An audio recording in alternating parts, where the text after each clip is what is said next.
ಸ್ನೇಹಿತರೆ, ಎಲ್ಲರಿಗೂ ನಮಸ್ಕಾರ. ಇಂದಿನ ಕಾರ್ಯಕ್ರಮ 21 ದಿವಸ ಸಮಗ್ರ ಸ್ವಾಸ್ಥ್ಯ ಕಾರ್ಯಕ್ರಮ. ಇವತ್ತಿನ ಕಾರ್ಯಕ್ರಮಕ್ಕೆ ಎಲ್ಲರಿಗೂ ನಮಸ್ಕಾರಗಳು, ಎಲ್ಲರಿಗೂ ಸ್ವಾಗತ. Thank you. ಸ್ನೇಹಿತರೆ, ಮೊದಲನೇದಾಗಿ ನಾವು ಇವತ್ತಿನ ಕಾರ್ಯಕ್ರಮದಲ್ಲಿ ಆಳವಾದ ಧ್ಯಾನಾಭ್ಯಾಸ ಮಾಡೋಣ. 1 ಗಂಟೆ ಕಾಲ, 45 ನಿಮಿಷ ಕಾಲ. ಅದಾದ್ಮೇಲೆ 15 ನಿಮಿಷ ನಾವು ಸ್ಪಿರಿಚುವಲ್ ವಿಸ್ಡಮ್ ಅಂದ್ರೆ ಆಧ್ಯಾತ್ಮಿಕ ಚಿಂತನೆ, ಆಧ್ಯಾತ್ಮಿಕ ಪರಿಕಲ್ಪನೆ ಆಗಿ ನಮ್ಮ ಯಾವುದೇ ನಮ್ಮ ಇಂದ್ರಿಯಗಳಿದೆಯೋ, ಪಂಚೇಂದ್ರಿಯಗಳು, ಈ ಪಂಚೇಂದ್ರಿಯಗಳಿಗೂ ನಾನು ಏನು ಮಾತು ಹೇಳ್ತೀನೋ ಅದು ಕೇಳಬೇಕಾಗತ್ತೆ. ಅಂದ್ರೆ ನಮ್ಮ ಪಂಚೇಂದ್ರಿಯಗಳು ನಮ್ಮ ಮಾತು ಕೇಳಬೇಕು ಅಂತ ಒಂದು ಅಂಶವನ್ನು ನಾವು ಕೂಲಂಕುಷವಾಗಿ ನೋಡೋಣ. ರೈಟ್ ಸ್ನೇಹಿತರೆ, ಈಗ ಪ್ರತಿಯೊಬ್ಬರೂ ಧ್ಯಾನ ಭಂಗಿಮಲ್ಲಿ ಕೂತ್ಕೊಳ್ಳಿ, ಆರಾಮಾಗಿ ಕೂತ್ಕೊಳ್ಳಿ. ಆನಾಪಾನಸತಿ ಧ್ಯಾನ ಅಭ್ಯಾಸ ಮಾಡೋಣ. ಮೊದಲನೇದಾಗಿ 45 ನಿಮಿಷ ಕಾಲ ನೋಡಿ. ಯಾರೇ ಹೊಸಬರಿದ್ರೆ ಈ ತರ ಇದು ಪಾಲನೆ ಮಾಡಿ. ಈ ಭಂಗಿಮ ಆನಾಪಾನ ಎರಡು ಕೈಗಳು ಈ ತರ ಜೋಡಿಸ್ಕೊಂಡು ನಿಮ್ಮ ತೊಡೆ ಮೇಲೆ ಇಟ್ಕೊಳ್ಳಿ ಆರಾಮಾಗಿ. ಆಮೇಲೆ 2 ಪಾದಗಳು ಈ ತರ ಕ್ರಾಸ್ ಮಾಡ್ಕೊಳ್ಳಿ. 2 ಪಾದಗಳು ಕ್ರಾಸ್ ಮಾಡ್ಕೊಳ್ಳಿ. ನಿಟಾರಾಗಿ ಕೂತ್ಕೊಳ್ಳಿ. ಚೇರಲ್ಲಿ ಕೂತ್ಕೊಂಡು ನಿಟಾರಾಗಿ ಕೂತ್ಕೊಳ್ಳಿ. ಸೋಫಾ ಮೇಲೆ ಕೂತ್ಕೊಂಡು ನಿಮ್ಮ ಬೆನ್ನು ನಿಟಾರಾಗಿ ಇಟ್ಕೋಬೇಕು. ಬೆನ್ನು ಅನ್ನೋದು ನಿಟಾರಾಗಿ ಇಟ್ಬೇಕು. ಕನ್ನಡಗಳಿದ್ರೆ ಕನ್ನಡಗಳು ತೆಗಿಬಿಡಿ, ಯಾವುದು ಕನ್ನಡಗಳು ಇಟ್ಕೋಬಾರ್ದು. ಕೈ ಕ್ರಾಸ್ ಮಾಡ್ಕೊಂಡಿದ್ವಿ, ಕಾಲು ಕ್ರಾಸ್ ಮಾಡ್ಕೊಂಡಿದ್ವಿ, ಬೆನ್ನು ನಿಟಾರಾಗಿ ಇಟ್ಕೊಂಡು ಕೂತ್ಕೊಂಡಿದ್ವಿ, ಆರಾಮಾಗಿ ಕೂತ್ಕೊಂಡಿದ್ವಿ. ಯಾವುದೇ ಒತ್ತಡ ಇಲ್ಲ, ಮಾನಸಿಕ ದೈಹಿಕ ಒತ್ತಡ ಯಾವುದೇ ಇಲ್ಲ, ಆರಾಮಾಗಿ ಕೂತ್ಕೊಂಡಿದ್ವಿ. ಈಗ ಕೊನೆಯದಾಗಿ ನಮ್ಮ ಯಾವುದೇ ಸ್ಪೆಕ್ಸ್ ತೆಗಿಬಿಡಿ, ಕನ್ನಡಗಳು ತೆಗಿಬಿಡಿ. ನಿಮ್ಮ ರೂಮಲ್ಲಿ ಕತ್ಲೆ ಮಾಡ್ಕೊಳ್ಳಿ. ಸ್ವಲ್ಪ ಕತ್ಲೆ ಮಾಡಿಕೊಂಡು ಆದಷ್ಟು ಬೆಳಕು ಜಾಸ್ತಿ ಇರಬಾರ್ದು, ಯಾವುದೇ ಧ್ವನಿ ಬರಬಾರ್ದು ಆಚೆ ಕಡೆಯಿಂದ, ಅದು ನೋಡ್ಕೊಳ್ಳಿ. 1 ಗ್ಲಾಸ್ ನೀರು ಕುಡಿಯಬಹುದು, ಡ್ರಿಂಕಿಂಗ್ ವಾಟರ್. 1 ಗ್ಲಾಸ್ ನೀರು ಕುಡಿ. ಇನ್ನೊಂದು ಗ್ಲಾಸ್ ನೀರು ಪಕ್ಕದಲ್ಲಿ ಇಟ್ಕೊಳ್ಳಿ. ಧ್ಯಾನ ಆದ್ಮೇಲೆ ಮತ್ತೆ ಆ ಗ್ಲಾಸ್ ವಾಟರ್ ಮತ್ತೆ ಕುಡಿಬಹುದು. ಸ್ನೇಹಿತರೆ, ಎಲ್ಲರೂ ಈಗ ಕೊನೆಯದಾಗಿ ಕಣ್ಣು ಮುಚ್ಕೊಳ್ಳಿ. 2 ಕಣ್ಣು ಮುಚ್ಕೊಳ್ಳಿ. ಹಾಯಾಗಿ ಕೂತ್ಕೊಂಡಿದ್ವಿ, ಆರಾಮಾಗಿ ಕೂತ್ಕೊಂಡಿದ್ವಿ. ಯಾವುದೇ ಮಾನಸಿಕ ಒತ್ತಡ, ದೈಹಿಕ ಒತ್ತಡ ಇಲ್ಲ, ಆರಾಮಾಗಿ ಕೂತ್ಕೊಂಡಿದ್ವಿ. ಈಗ ನಿಮ್ಮ ಉಸಿರಾಟವನ್ನು ಗಮನಿಸಿ. ಉಸಿರಾಟ ಮೇಲೆ ಗಮನ.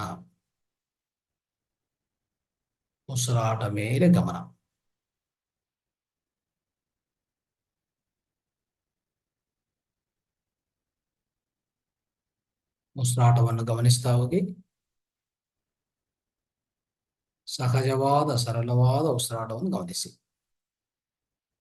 ಯಾವುದೇ ಕುಂಭಕ ಇಲ್ಲ, ರೇಚಕ ಇಲ್ಲ. ವೇಗವಂತವಾಗಿ ಯಾವುದೇ ಶ್ವಾಸವನ್ನು ನಿಯಂತ್ರಣ ಮಾಡಬಾರ್ದು. ಯಾವುದೇ ನಿಯಂತ್ರಣ ಇಲ್ಲ ಶ್ವಾಸದ ಮೇಲೆ. ಸಹಜವಾದ ಉಸಿರಾಟವನ್ನು ಗಮನಿಸಬೇಕು. ಈ ಧ್ಯಾನ ಪದ್ಧತಿನ ಆನಾಪಾನಸತಿ ಅಂತ ಕರಿತೀವಿ. ಆನಾಪಾನಸತಿ. ಆನ ಅಂದ್ರೆ ಉಚ್ಛ್ವಾಸ, ಅಪಾನ ಅಂದ್ರೆ ನಿಶ್ವಾಸ, ಸತಿ ಅಂದ್ರೆ ಜೊತೆಗೆ ಇರೋದು. ಸ್ನೇಹಿತರೆ,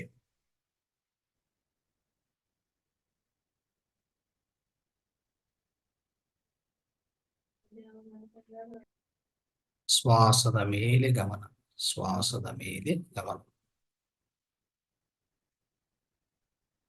ಶ್ವಾಸನ ಗಮನಿಸ್ತಾ ಹೋಗಿ.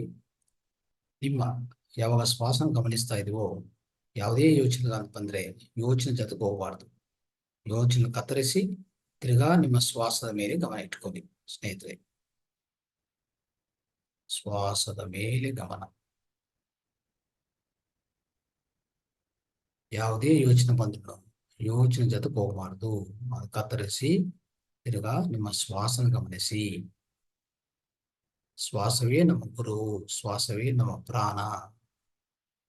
ಶ್ವಾಸನ ಗಮನಿಸಿದ್ರೆ ನಮ್ಮ ಮೆದುಳಲ್ಲಿ, ನಮ್ಮ ಮನಸ್ಸಲ್ಲಿ, ಮನೋಮಯ ಕೋಶದಲ್ಲಿ ಎಲ್ಲ ಯೋಚನೆಗಳು ಶೂನ್ಯವಾಗತ್ತೆ. ಯಾವಾಗ ಯೋಚನೆಗಳು ಶೂನ್ಯವಾಗತ್ತೋ ನಮ್ಮ ಆತ್ಮ ಶರೀರ ಆಸ್ಟ್ರಲ್ ಶರೀರ, ಸೂಕ್ಷ್ಮ ಶರೀರ. ನಮ್ಮ ಶರೀರ ಒಳಗಡೆ, ಮಾನವನ ಶರೀರ ಒಳಗಡೆ ಬೇರೆ ಬೇರೆ ಶರೀರಗಳಿದೆ. ಆತ್ಮ ಅನ್ನೋದು ಯಾವಾಗಲೂ ಇರತ್ತೆ. ಆತ್ಮ ಜೊತೆಗೆ ಆಸ್ಟ್ರಲ್ ದೇಹ ಇರತ್ತೆ, ಆಸ್ಟ್ರಲ್ ಶರೀರ ಇರತ್ತೆ ಸ್ನೇಹಿತರೆ. ಇವೆಲ್ಲಾನು ನಮ್ಮ ಒಳಗಡೆನೆ ಇರತ್ತೆ. ಈ ಭೌತಿಕ ದೇಹ ಒಳಗಡೆ ಇರುತ್ತೆ ಎಲ್ಲಾನು. ಇವೆಲ್ಲಾನು ನವೀಕರಣ ಮಾಡಬೇಕು, ಶಕ್ತೀಕರಣ ಮಾಡ್ಬೇಕಂದ್ರೆ ಆಳವಾದ ಧ್ಯಾನಾಭ್ಯಾಸ ಮಾಡ್ತಾ ಇರಬೇಕು. ಆಳವಾದ ಧ್ಯಾನಾಭ್ಯಾಸ ಮಾಡ್ತಾ ಇದ್ರೆ ಇವೆಲ್ಲಾರು ಉನ್ನತೀಕರಣ ಆಗುತ್ತೆ, ಶಕ್ತೀಕರಣ ಆಗುತ್ತೆ ಸ್ನೇಹಿತರು. ಅತಿ ಹೆಚ್ಚು ಶಕ್ತಿ ನಾವು ಪ್ರತಿ ದೇಹವನ್ನು, ಆಸ್ಟ್ರಲ್ ದೇಹವನ್ನು, ನಮ್ಮ ಫಿಸಿಕಲ್ ದೇಹ ಅಂದ್ರೆ ಪಾಂಚಭೌತಿಕ ದೇಹವನ್ನು ಅತಿ ಹೆಚ್ಚು ಶಕ್ತಿ ನಾವು ತುಂಬ್ಕೋಬಹುದು. ಅದಕ್ಕೆ ಯಾವಾಗಲೂ ಧ್ಯಾನ ಮಾಡ್ತಾ ಅತಿ ಹೆಚ್ಚು ಶಕ್ತಿ ನಾವು ಬ್ರಹ್ಮರಂಧ್ರದಿಂದ ತಗೋಬೇಕಾಗತ್ತೆ. ಶ್ವಾಸ ಗಮನಿಸ್ತಾ ಹೋಗಿ. ನಿಮ್ಮ ಮನಸ್ಸನ್ನು ನಿರ್ಮಲಗೊಳಿಸಿ ಪೂರ್ತಿ ಶೂನ್ಯ ಮಾಡ್ಬೇಕು ಸ್ನೇಹಿತರೆ. ಮನಸ್ಸನ್ನು ಶೂನ್ಯ ಮಾಡ್ಬೇಕು. ಈ ಮನಸ್ಸೇ ನಮ್ಮ ಅಡ್ಡಂಕಿ. ನಮ್ಮ ಆತ್ಮ, ನಮ್ಮ ಆಸ್ಟ್ರಲ್ ದೇಹ, ನಮ್ಮ ಭೌತಿಕ ದೇಹ, ಈ ಮಧ್ಯದಲ್ಲಿರುವಂಥದ್ದು ಮನಸ್ಸು. ಈ ಮನಸ್ಸು ಅನ್ನೋದು ಯಾವಾಗಲೂ ನಮ್ಮ ಶಕ್ತಿನ ನಿಲ್ಲಿಸ್ತಾ ಇರ್ತದೆ. ಯಾವುದು ಶಕ್ತಿ ನಮ್ಮ ಹೊರಗಡೆ ಬರಲ್ಲ ಮನಸ್ಸಲ್ಲಿ ಗೊಂದಲ ಇದ್ರೆ, ಮನಸ್ಸಲ್ಲಿ ಯೋಚನೆಗಳಿದ್ರೆ. ಅದಕ್ಕೆ ಮನಸ್ಸನ್ನು ನಿಲ್ಲಿಸ್ಕೊಂಡು ಮನಸ್ಸನ್ನು ಪೂರ್ತಿ ನಿರ್ಮಲಗೊಳಿಸಿ ಶೂನ್ಯ ಮಾಡಿಕೊಂಡು ನಮ್ಮ ಆಳವಾದ ಈ ಧ್ಯಾನಾಭ್ಯಾಸವನ್ನು ಮನಸ್ಸಾಗಿಸಬೇಕು ಸ್ನೇಹಿತರೆ. ಶ್ವಾಸದ ಮೇಲೆ ಗಮನ ಇಟ್ಕೊಳ್ಳಿ. ಶ್ವಾಸದ ಮೇಲೆ ಗಮನ.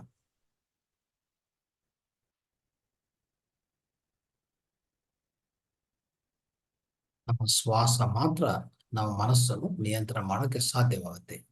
ಶ್ವಾಸ ನಿಯಂತ್ರಿಸಿಕೊಂಡು ಶ್ವಾಸದ ಮೇಲೆ ಗಮನ ಇಟ್ಕೊಂಡ್ರೆ ಶ್ವಾಸದ ಯಾವಾಗ ಕಮ್ಮಿ ಆಗುತ್ತೋ, ಶ್ವಾಸ ಯಾವಾಗ ಸಣ್ಣದಾಗತ್ತೋ ಅವಾಗ ಮನಸ್ಸಲ್ಲಿರುವಂಥ ಎಲ್ಲಾ ಯೋಚನೆಗಳು ಜೀರೋ ಆಗತ್ತೆ, ಶೂನ್ಯವಾಗತ್ತೆ. ಶ್ವಾಸ ನಾವು ಎಷ್ಟು ಜಾಸ್ತಿ ತಗೊಂತೀವೋ ಅಷ್ಟು ಜಾಸ್ತಿ ಯೋಚನೆಗಳು ನಮಗೆ ಬರ್ತಾ ಇರ್ತದೆ. ಶ್ವಾಸಕ್ಕೂ ಈ ಯೋಚನೆಗಳಿಗೆ, ಮನಸ್ಸಿಗೆ ನೇರ ಸಂಬಂಧ ಇರುತ್ತೆ ಸ್ನೇಹಿತರೆ. ಅದಕ್ಕೋಸ್ಕರ ಶ್ವಾಸನು ಎಷ್ಟು ಕಮ್ಮಿ ಆದರೆ ಅಷ್ಟು ಕಮ್ಮಿಯಾಗಿ ನಾವು ತಗೊಂತಾ ಇರಬೇಕು. ನಿಧಾನವಾಗಿರ್ಬೇಕು ಶ್ವಾಸ ನಾವು. ಅವಾಗ ಯೋಚನೆಗಳನ್ನು ಸಹ ನಿಧಾನವಾಗತ್ತೆ, ಅದು ಶೂನ್ಯವಾಗತ್ತೆ, ಕೊನೆಯದಾಗಿ ಶೂನ್ಯವಾಗತ್ತೆ. ಅದುವೇ ನಮ್ಮ ಧ್ಯಾನ ಪದ್ಧತಿ. ಅದೇ ನಾವು ಪ್ರತಿದಿನ ಅಭ್ಯಾಸ ಮಾಡೋದು ಸ್ನೇಹಿತರೆ.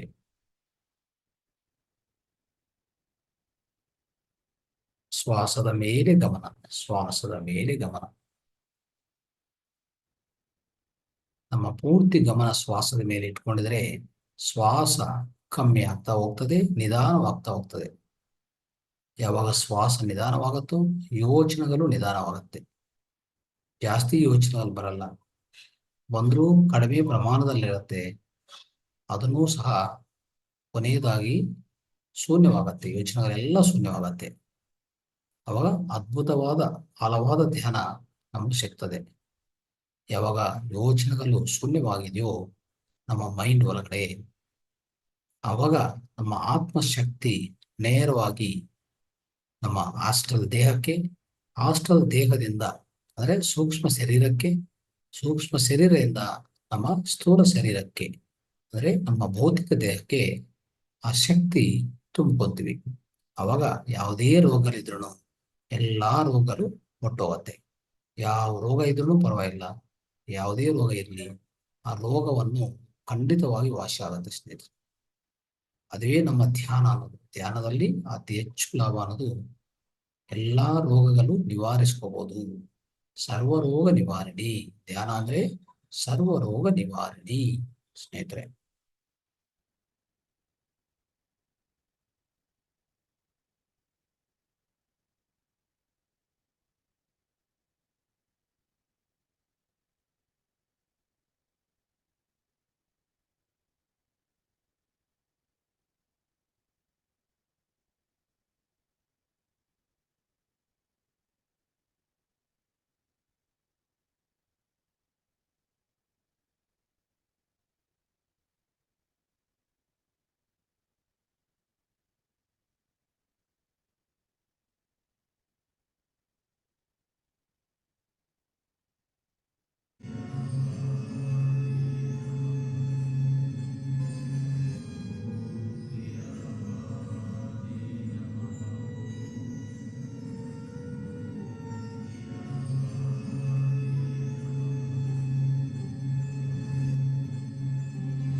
ಇದಾಗಿ 1 ನಿಮಿಷ ಕಾಲ ಸ್ನೇಹಿತರೆ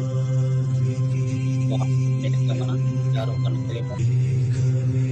ಲಾಸ್ಟ್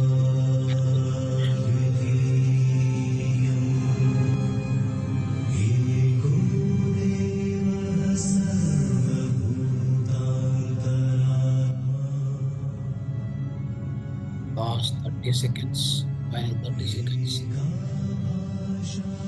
10 ಸೆಕೆಂಡ್ ಕಾಲ ಶ್ವಾಸದ ಮೇಲೆ ಗಮನ, ಯಾರೋ ಕಣ್ಣು ತೆಗೆಯಬಾರದು.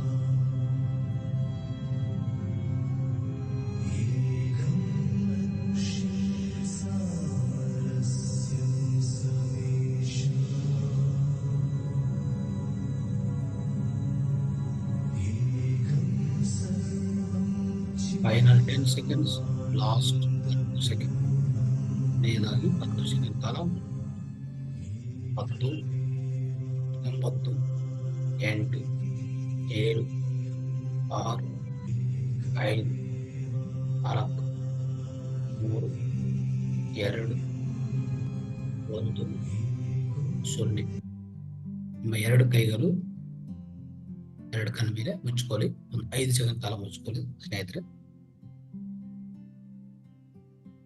5, 4, 3, 2, 1, 0.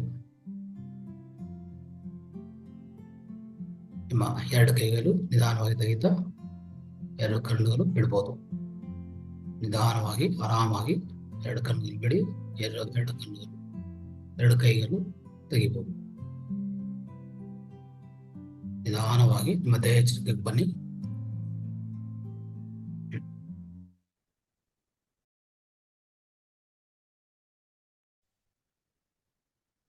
ನಿಧಾನವಾಗಿ ನಿಮ್ಮ ಪರಿಸರ ಎಚ್ಚರಿಕೆ, ದೇಹ ಎಚ್ಚರಿಕೆ ಬನ್ನಿ ಸ್ನೇಹಿತರೆ. ರೈಟ್, ಇಷ್ಟುವರೆಗೂ ಸ್ನೇಹಿತರೆ ನಾವು ಆಳವಾದ ಧ್ಯಾನ ಅಭ್ಯಾಸ ಮಾಡಿದೀವಿ. ನಾವೆಲ್ಲರೂ ನಮ್ಮ ಧ್ಯಾನಕ್ಕೆ ಜೋರಾಗಿ ಚಪ್ಪಾಲು ಹೊಡೆಯೋಣ. ಅದ್ಭುತವಾದ ಧ್ಯಾನ ಮಾಡಿದೀವಿ ಇಷ್ಟುವರೆಗೂ. ರೈಟ್ ಸ್ನೇಹಿತರೆ, ಇಂದಿನ ಕಾರ್ಯಕ್ರಮದಲ್ಲಿ ನಾವು ತಿಳ್ಕೊಬೇಕಂತ ಅದ್ಭುತವಾದ ಅಂಶ ಏನಂದ್ರೆ, ಕೂಲಂಕಷವಾಗಿ ತಿಳ್ಕೊಂತ ಒಂದು ಅದ್ಭುತವಾದ ಅಂಶ, ಅದ್ಭುತವಾದ ಜ್ಞಾನ ಆಗಿರ್ತದೆ. ಇದು ಆಧ್ಯಾತ್ಮಿಕ ಚಿಂತನೆ. ಅಂದ್ರೆ ನಮ್ಮ ಪಂಚೇಂದ್ರಿಯಗಳು ನಮ್ಮ ಮಾತು ಕೇಳಬೇಕು, ಅಂದ್ರೆ ನಮ್ಮ ಆಧೀನದಲ್ಲಿ ಇರಬೇಕು ಅಂತ. ಅದು ಯಾವ ತರ ಅದು ಸಾಧಿಸ್ಬೋದು, ಈಗ ಏನಾಗ್ತಾ ಇದೆ, ಪ್ರಸ್ತುತ ಪರಿಸ್ಥಿತಿ ಏನಿದೆ, ಯಾಕೆ ತರ ಆಗ್ತಾ ಇದೆ, ಮತ್ತೆ ಅದು ಸಾಧಿಸ್ಬೇಕಂದ್ರೆ ಏನ್ ಮಾಡ್ಬೇಕು ಅಂತ ತಿಳ್ಕೊಬೇಕು. ಅವಾಗ ನಮ್ಮ ಬಗ್ಗೆ ನಮಗೂ ಪೂರ್ತಿ ಅರಿವಿದ್ರೆ ಖಂಡಿತವಾಗಿ ಸಾಧಿಸ್ಬೋದು ಅಲ್ವಾ. ನೋಡಿ, ಈಗ ಏನಾಗ್ತದೆ, ಪಂಚೇಂದ್ರಿಯಗಳೇನು? ಈ 2 ಕಿವಿಗಳು ಅಲ್ಲ, ಒಂದು ಕಿವಿ, ಮತ್ತೆ ಈ ಕಣ್ಣುಗಳು, ಮತ್ತೆ ಮೂಗಿದೆ, ಆಮೇಲೆ ನಾಲಿಗೆ ಇದೆ, ಇನ್ನು ಮತ್ತೆ ಈ ಚರ್ಮ ಇದೆ ಅಲ್ವಾ. ಇಷ್ಟೆಲ್ಲ ಇಲ್ಲೇ ಇದೆ. 1, 2, 3, 4 ಚರ್ಮ, 5. ಈ ಪಂಚೇಂದ್ರಿಯಗಳು ಏನಾಗ್ತದೆ ಗೊತ್ತಾ, ನಮ್ಮನ್ನ ಯಾವಾಗ ಒಂಥರ ಅಂದ್ರೆ ಅದಕ್ಕೂ ನಾವು ಲೋನ್ ಹಾಕ್ತೀವಿ, ಉಂಟಾಗ್ತಾ ಇರ್ತೀವಿ. ಏನೇ ಮಾಡಿದ್ರು ಅದೇನಿರ್ತದೆ ಅದು ಮಾಡ್ತಾ ಇರ್ತೀವಿ. ಯಾರು ಮಾಡ್ತಾ ಇದ್ದಾರೆ? ಮಾಡೋರು ಯಾರಿಲ್ಲಿ? ಯಾವುದೇ ಕೆಲಸ ಮಾಡ್ಬೇಕಂದ್ರೆ ನೀವು ಅನ್ಕೊಂತೀರಿ ಈ ದೇಹ ಮಾಡ್ತಾ ಇದೆ, ಈ ದೇಹ ಮಾಡ್ತಾ ಇದೆ ಅಂತ ಅನ್ಕೊಂತೀರಿ. ದೇಹ ಮಾಡ್ತಾ ಇಲ್ಲ. ದೇಹ ಆಸಕ್ತಿ ಇಲ್ಲ ಸ್ನೇಹಿತರೆ. ಮೊದಲನೇ ಪಾಯಿಂಟ್ ಅರ್ಥ ಮಾಡ್ಕೊಳ್ಳಿ. ಇಷ್ಟುವರೆಗೂ ನೀವೇನಾದ್ರೂ ಸ್ವಲ್ಪ ಕನ್ಫ್ಯೂಷನೋ ಇಲ್ಲಾಂದ್ರೆ ಇದ್ರ ಗೊಂದಲೇನೋ ಏನಾದಿದ್ರೆ ಎಲ್ಲ ಇವತ್ತಿನ ಈ ಸೆಷನ್ ತೆಗಿಬೇಕಾಗತ್ತೆ. ಎಲ್ಲ ಆ ಗೊಂದಲೇ ತೆಗಿಬೇಕು. ಏನ್ ಗೊತ್ತಾ? ನಮ್ಮ ದೇಹ ಏನು ಮಾಡೋದು ಸಾಧ್ಯವಲ್ಲ. ಒಂದು ಬಲ್ಬು ಲೈಟ್ ಕೊಡತ್ತಾ? ಆ ಬಲ್ಬು ಲೈಟ್ ಕೊಡತ್ತಾ? ಕೊಡಲ್ಲ. ಹೆಂಗ್ ಕೊಡುತ್ತೆ? ಅದಕ್ಕೇನ್ ಬೇಕು? ಲೈಟ್ ಕೊಡ್ಬೇಕಂದ್ರೆ ಅದಕ್ಕೂ ವಿದ್ಯುತ್ ಶಕ್ತಿ ಬೇಕು, ಅಂದ್ರೆ ಎಲೆಕ್ಟ್ರಿಸಿಟಿ ಬೇಕು. ಅರ್ಥ ಆಯ್ತಾ? ಅಂದ್ರೆ ಕರೆಂಟ್ ಇದ್ರೆ ಲೈಟ್ ಬರುತ್ತೆ ಬಲ್ಬಿಂದ. ಬಲ್ಬ್ ಮಾತ್ರ ಇದ್ರೆ ಏನು ಪ್ರಯೋಜನ ಇಲ್ಲ. ಅದೇ ತರ ನಮ್ಮ ದೇಹ ಕಾಣಿಸಕ್ಕೆ ಈ ತರ ಇದೆ. ಕಣ್ಣುಗಳಿದೆ, ಕಾಲುಗಳಿದೆ, ಕೈಗಳಿದೆ, ಮೂಗಿದೆ, ನೋರಿದೆ, ಬಾಯಿ ಇದೆ, ಮತ್ತೆ ತಲೆ ಇದೆ, ಎಲ್ಲ ಇದೆ. ಎಲ್ಲ ಅವಯವಗಳು, ಅಂಗಗಳು ಎಲ್ಲ ಚೆನ್ನಾಗಿದೆ. ಅದ್ರ ಒಳಗಡೆ ಪ್ರಾಣ ಇಲ್ಲ ಅಂದ್ರೆ ಏನಾಗ್ತದೆ? ಅದ್ರ ಹೊರಗಡೆ ಪ್ರಾಣ ಅಂದ್ರೆ ಪ್ರಾಣಶಕ್ತಿ, ಇಲ್ಲಾಂದ್ರೆ ನೀವು ಏನೇನೋ ಹೆಸರುಗಳು ಹೇಳ್ಕೊಂತ ಹೋಗ್ಬೋದು. ಅಂದ್ರೆ ಪ್ರಾಣಶಕ್ತಿ ಆಗ್ಬೋದು, ಆತ್ಮಶಕ್ತಿ ಆಗ್ಬೋದು, ವಿಶ್ವಶಕ್ತಿ ಆಗ್ಬೋದು. ಎಲ್ಲ ಒಂದೇ. ಹೆಸರು ಹೆಸರು ಹೆಸರು ಬೇರೆ ಬೇರೆ ಹೆಸರುಗಳಿರ್ತದೆ. ಎಲ್ಲ ಒಂದೇ ಶಕ್ತಿ ಅಲ್ವಾ? ಅಂದ್ರೆ ನಮ್ಮ ಆತ್ಮಶಕ್ತಿ ಅಂದ್ರೆ ನಮ್ಮ ಪ್ರಾಣಶಕ್ತಿ ಏನಂತ ಅನ್ಕೊಂತೀವೋ ಆ ಶಕ್ತಿ ಇಲ್ಲ ಅಂದ್ರೆ ಈ ದೇಹ ಕೆಲಸ ಮಾಡಲ್ಲ, ಮಾಡೋಕ್ ಸಾಧ್ಯವಿಲ್ಲ ಅಲ್ವಾ? ಅಂದ್ರೆ ಅವಾಗ ನಾವು ಯಾರು ಮತ್ತೆ? ನಾವು ನನ್ನ ನಿಜ ಸ್ವರೂಪ ಏನು? ನಮ್ಮ ಸ್ವಸ್ವರೂಪ ಏನು? ನಾನು ಸ್ವಲ್ಪ ಅರ್ಥ ಮಾಡ್ಕೊಂಡು ಪ್ರಯತ್ನ ಮಾಡೋಣ ಇವತ್ತಿನ ಕಾರ್ಯಕ್ರಮದಲ್ಲಿ. ನೋಡಿ ಸ್ನೇಹಿತರೆ, ಮೊದಲನೇದಾಗಿ ನಾನು ಮೊನ್ನೆವರೆಗೂ ನಿಮ್ಗೆಲ್ಲ ತಿಳುವಳಿಕೆ ಕೊಟ್ಟಿದ್ದೀನಿ. ಅಂದ್ರೆ ಸೃಷ್ಟಿ ಯಾವ ತರ ಆಗತ್ತೆ ಅಂತ. ಈ ಭೂಮಿ ಮೇಲೆ ಸೃಷ್ಟಿ ಆಗಕ್ ಮುಂಚೆ ನಮ್ಮ ಪರಮಾತ್ಮ ಅಂದ್ರೆ ನಾವು ಅನಂತ ಶಕ್ತಿ ಅಂತ ಹೇಳ್ಕೋಬಹುದು, ಆ ಒಂದು ದೇವ್ರ ಅಂತ ಹೇಳ್ಬೋದು, ಯಾವುದೇ ಸೃಷ್ಟಿಕರ್ತ ಅಂತ ಹೇಳ್ಬೋದು. ಹೆಸರು ಯಾವುದೇ ಇರಲಿ, ಅವರು ಸೃಷ್ಟಿಕರ್ತ. ನಮ್ಮನ್ನು ಸೃಷ್ಟಿ ಮಾಡಿದ್ದಾರೆ. ಆದ್ರೆ ಸೃಷ್ಟಿ ಮಾಡಿದ ಮೇಲೆ ನಮ್ಗೆ ಕೊಟ್ಟಿರೋದು ಅಂತ ಹೇಳಿದ್ರೆ ಒಂದು ಆತ್ಮ ಅಂತ ಕೊಟ್ಟಿದ್ದಾರೆ. ಅಂದ್ರೆ ಒಂದು ಶರೀರ, ಅದು ಆತ್ಮ ಶರೀರ ಅಂತ ಕರಿತೀವಿ. ಅಂದ್ರೆ ನಾವು ಒಂದು ಆಧ್ಯಾತ್ಮಿಕ ಶರೀರ ಅಂತ ಕರಿತೀವಿ, ಇಲ್ಲ ಅಂದ್ರೆ ಆತ್ಮ ಅಂತ ಹೇಳ್ತೀವಿ. ಸೊ ಸುಲಭವಾಗಿ ಹೇಳ್ಬೇಕಂದ್ರೆ ಆತ್ಮ ನಾವು ತಗೊಂಡಿದ್ವಿ ಅಷ್ಟೇ. ಅಲ್ಲಿಂದ ಆತ್ಮ ಹುಟ್ಟಿದ ಮೇಲೆ ಕೆಳಗಡೆ ಬರುವಾಗ ಏನಾಗ್ತದೆ? ಭೂಮಿ ಮೇಲೆ ಒಂದು ಮಾತೃ ಗರ್ಭದಲ್ಲಿ ಬರ್ಬೇಕಂದ್ರೆ ಅದು ಸ್ವಲ್ಪ ಪ್ರಕ್ರಿಯೆ ಈಗಾಗಲೇ ಹೇಳ್ಕೊಂಡಿದ್ವಿ. ಆ ಪ್ರಕ್ರಿಯೆ ಎಲ್ಲ ನಾವು ತಿಳ್ಕೊಂಡಿದ್ವಿ. ಆದ್ರೆ ಅದು ಬಂದಿದ ಮೇಲೆ ಆತ್ಮ ಜೊತೆಗೆ ನಾನು ಈಗಾಗಲೇ ಹೇಳಿದೀನಿ, ಉಪಪ್ರಜ್ಞೆ ಮನಸ್ಸೊಂದು ಇರುತ್ತೆ. ಅಂದ್ರೆ ಸಬ್ ಕಾನ್ಶಿಯಸ್ ಮೈಂಡ್ ಅದ್ ಜೊತೆಗೆ ಸೇರ್ಕೊಂತದೆ. ಈ ಎರಡೂ ಸೇರಿ ಮತ್ತೆ ಕೆಳಗೆ ಲೋಕಗಳೆಲ್ಲ ಬರ್ತದೆ. ಅಂದ್ರೆ ಯಾವ ಲೋಕ ಬರ್ತದೆ? ಅದು ಆಸ್ಟ್ರಲ್ ಲೋಕ ಅಂದ್ರೆ ಸೂಕ್ಷ್ಮ ಲೋಕಗೆ ಬರ್ತದೆ. ಸೂಕ್ಷ್ಮ ಲೋಕದಲ್ಲಿ ಸೂಕ್ಷ್ಮ ಶರೀರ ಸಿಗತ್ತೆ ಅಲ್ಲಿ. ಆ ಸೂಕ್ಷ್ಮ ಶರೀರವನ್ನು ತಗೊಂತದೆ. ಆದ್ರೆ ಯಾವ ಕಾರಣದಿಂದ ಯಾವ ಯಾವ ತಂದೆ ತಾಯಿ ಹತ್ರ ಹೋಗ್ಬೇಕು, ಯಾವ ಯಾವ ಯಾವ ದೇಶಕ್ಕೆ ಹೋಗ್ಬೇಕು, ಎಲ್ಲಿ ಹುಟ್ಟಬೇಕು, ಯಾವ ಪರಿಸ್ಥಿತಿಯಲ್ಲಿ ಹುಟ್ಟಬೇಕು, ಇದೆಲ್ಲಾನು ಕಾರಣ ಲೋಕದಲ್ಲಿ ನಿರ್ಣಯ ಆಗತ್ತೆ. ಕಾರಣ ಲೋಕ ನಿರ್ಣಯ ಮಾಡಿಕೊಂಡು ಹಾಸ್ಟೆಲ್ ಲೋಕಕ್ಕೆ ಬಂದು, ಹಾಸ್ಟೆಲ್ ಲೋಕ ಅಂದ್ರೆ ಅದು ಸೂಕ್ಷ್ಮ ಲೋಕ ಅಂತ ಕರಿತೀವಿ. ಅಲ್ಲಿಗೆ ಬಂದಿದ ಮೇಲೆ ಅಲ್ಲಿ ಸಿಗುವಂತ ಒಂದು ಶರೀರ ನಮ್ಗೆ ಏನಂದ್ರೆ, ನೋಡಿ ಅಲ್ಲಿ ಸಿಗುವಂತ ಶರೀರ ಏನ್ ಗೊತ್ತಾ? ಆ ಶರೀರ ಹೆಸರೇ ಹಾಸ್ಟೆಲ್ ದೇಹ, ಇಲ್ಲಾಂದ್ರೆ ಸೂಕ್ಷ್ಮ ಶರೀರ ಅಂತ ಕರಿತೀವಿ. ಮತ್ತೆ ಸೂಕ್ಷ್ಮ ಶರೀರ ಅನ್ನೋದು ಸ್ನೇಹಿತರೆ ಈ ಫಿಸಿಕಲ್ ಬಾಡಿಗೆ ಪ್ರಧಾನ ಕಾರಣ. ಈ ಫಿಸಿಕಲ್ ಬಾಡಿ ಈ ತರ ನೋಡಿ, ಈಗ ನಾನು ಮಾತಾಡ್ತಾ ಇದ್ದೀನಿ, ನೋಡ್ತಾ ಇದ್ದೀನಿ, ಕೇಳಿಸ್ತಾ ಇದ್ದೀನಿ, ಮತ್ತೆ ನಾವು ಒಂದು ನಡೀತಾ ಇದ್ದೀನಿ, ಇದೆಲ್ಲ ಮಾಡ್ತಾ ಇದ್ದೀನಿ. ಅಂದ್ರೆ ಯಾವುದೇ ಮಾಡೋದು, ಯೋಚನೆ ಮಾಡೋದು, ಮಾತಾಡೋದು, ಯಾವುದೇ ಕೆಲಸ ಮಾಡೋದು, ಮಾತಾಡೋದು, ಯೋಚನೆ ಮಾಡೋದು, ಇದೆಲ್ಲ ಯಾರು ಮಾಡ್ತಾ ಇದ್ದಾರೆ? ನಾವು ಅನ್ಕೊಂತೀವಿ ಈ ಫಿಸಿಕಲ್ ಬಾಡಿ ಮಾಡ್ತಾ ಇದೆ ಅಂತ. ಅದು ಮಾಡ್ತಾ ಇದೆ, ಬಟ್ ಅದಕ್ಕೆ ಎಲ್ಲಿಂದ ಶಕ್ತಿ ಎಲ್ಲಿಂದ ಬರ್ತಾ ಇದೆ? ಅದಕ್ಕೆ ಮಾತುಗಳು ಎಲ್ಲಿಂದ ಬರ್ತಾ ಇದೆ? ಮಾತುಗಳು, ಶಕ್ತಿ ಎಲ್ಲ ಬರೋದು ಎಲ್ಲಿಂದ ಗೊತ್ತಾ? ಸೂಕ್ಷ್ಮ ಶರೀರದಿಂದ.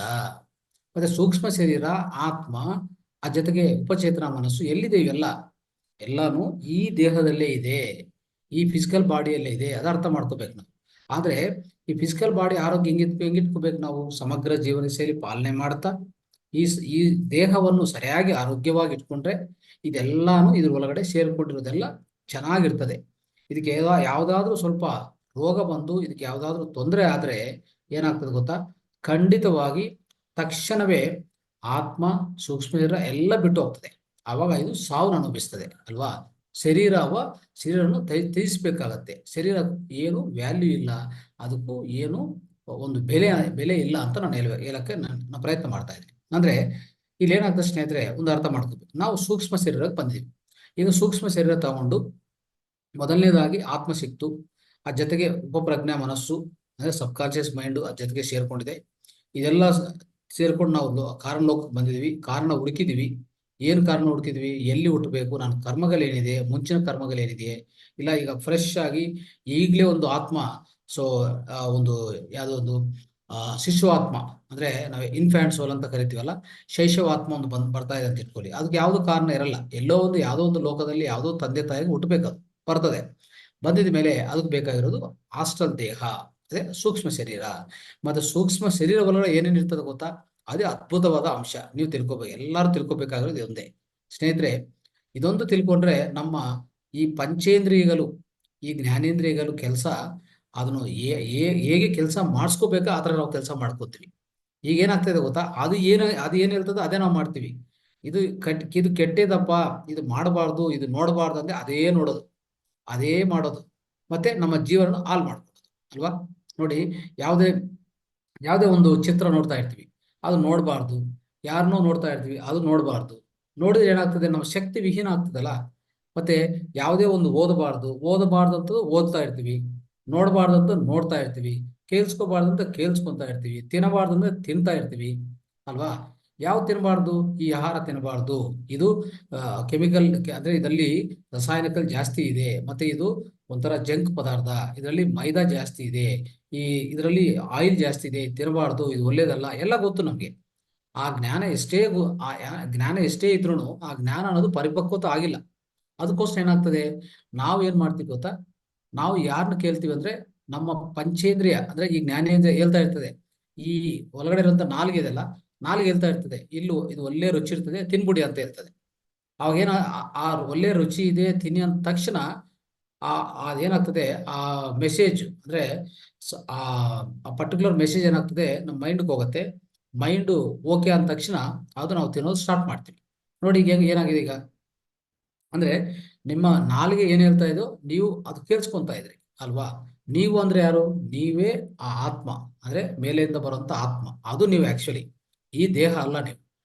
ಯಾವುದೇ ಅರ್ಥ ಮಾಡ್ಕೊಳ್ಳಿ, ಈಗ ನಾನು ಈ ಪದಾರ್ಥ, ಈ ಮೊಬೈಲ್ ನಂದು ಅಂತ ಹೇಳಕ್ಕೆ, ಅಂದ್ರೆ ಈ ಮೊಬೈಲ್ ನಂದು ಅಂತ ಯಾಕೆ ಹೇಳ್ತೀನಿ, ನಾನು ಆ ಮೊಬೈಲ್ ನನ್ನ ಜೊತೆಗೆ ಇರ್ತದೆ, ನಾನು ಕೊಂಡ್ಕೊಂಡಿದ್ದೀನಿ, ಅಂದ್ರೆ ನಾನು ಖರೀದಿ ಮಾಡಿದ್ದೀನಿ. ಇವತ್ತಿಂದ ಇನ್ನು ಅದು ಸಾಯೋವರೆಗೂ, ಅಂದ್ರೆ ಆ ಮೊಬೈಲ್ ಡ್ಯಾಮೇಜ್ ಆಗೋಂಥವರೆಗೂ ನನ್ನ ಜೊತೆಗೆ ಇರ್ತದೆ. ಅದಕ್ಕೂ ನಾನು ಏನ್ ಹೇಳ್ತೀನಿ, ಇದು ನನ್ನ ಮೊಬೈಲು ಅಂತ ಹೇಳ್ತೀನಿ, ಯಾಕಂದ್ರೆ ಖರೀದಿ ಮಾಡಿದೆ.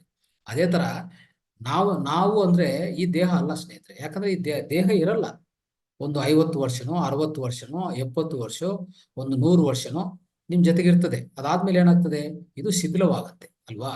ಶಿಥಿಲವಾಗುವಂತ ಈ ದೇಹನು ನಾನು ಅಂತ ಯಾಕೆ ಕರಿತೀವಿ, ನಾನು ಅಂತ ಕರಿಬಾರ್ದು.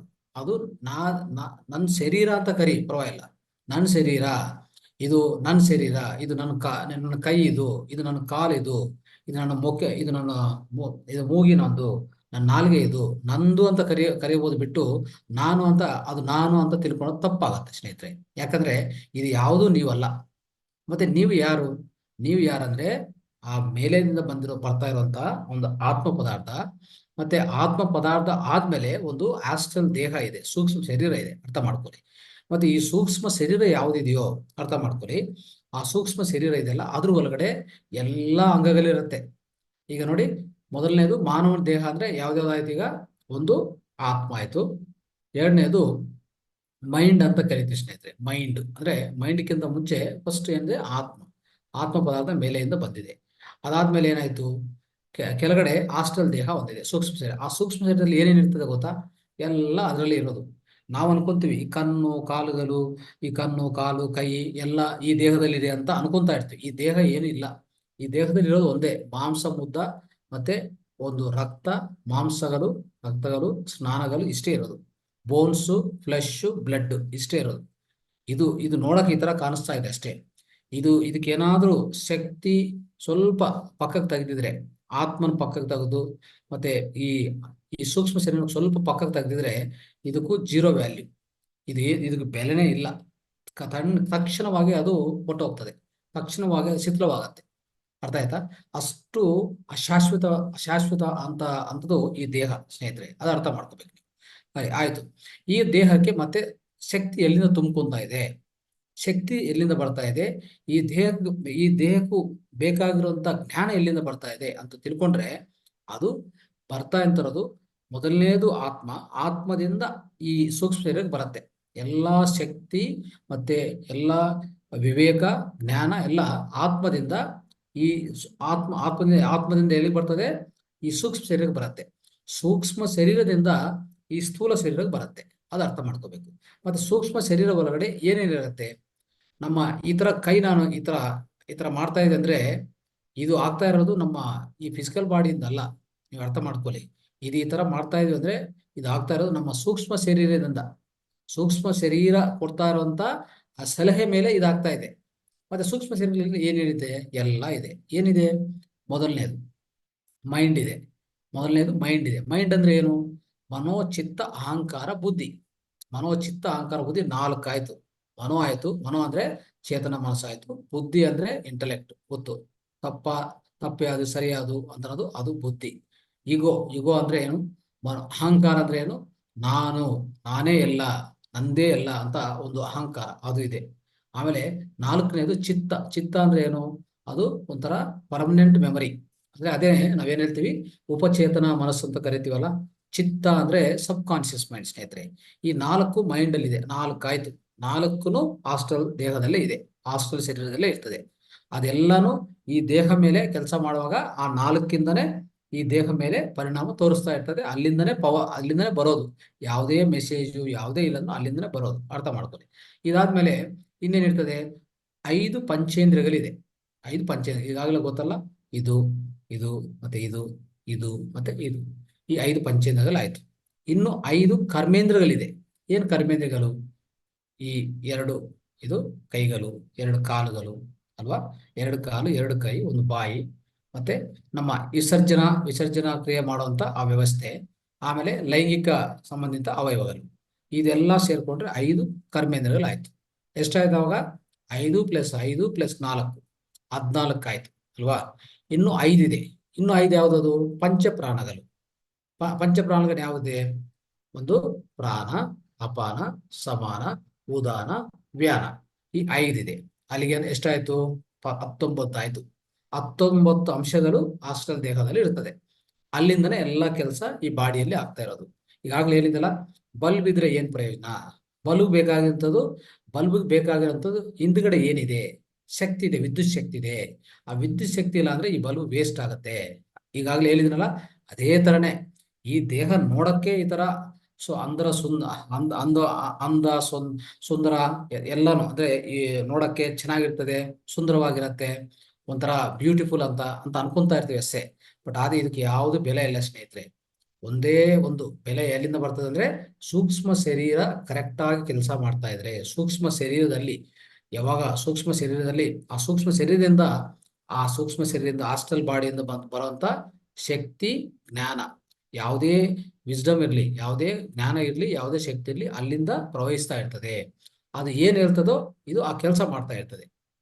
ಈಗ ನನ್ನ ಮೈಂಡ್ ಅಲ್ಲಿ ಏನಾಗ್ತಾ ಇದೆ?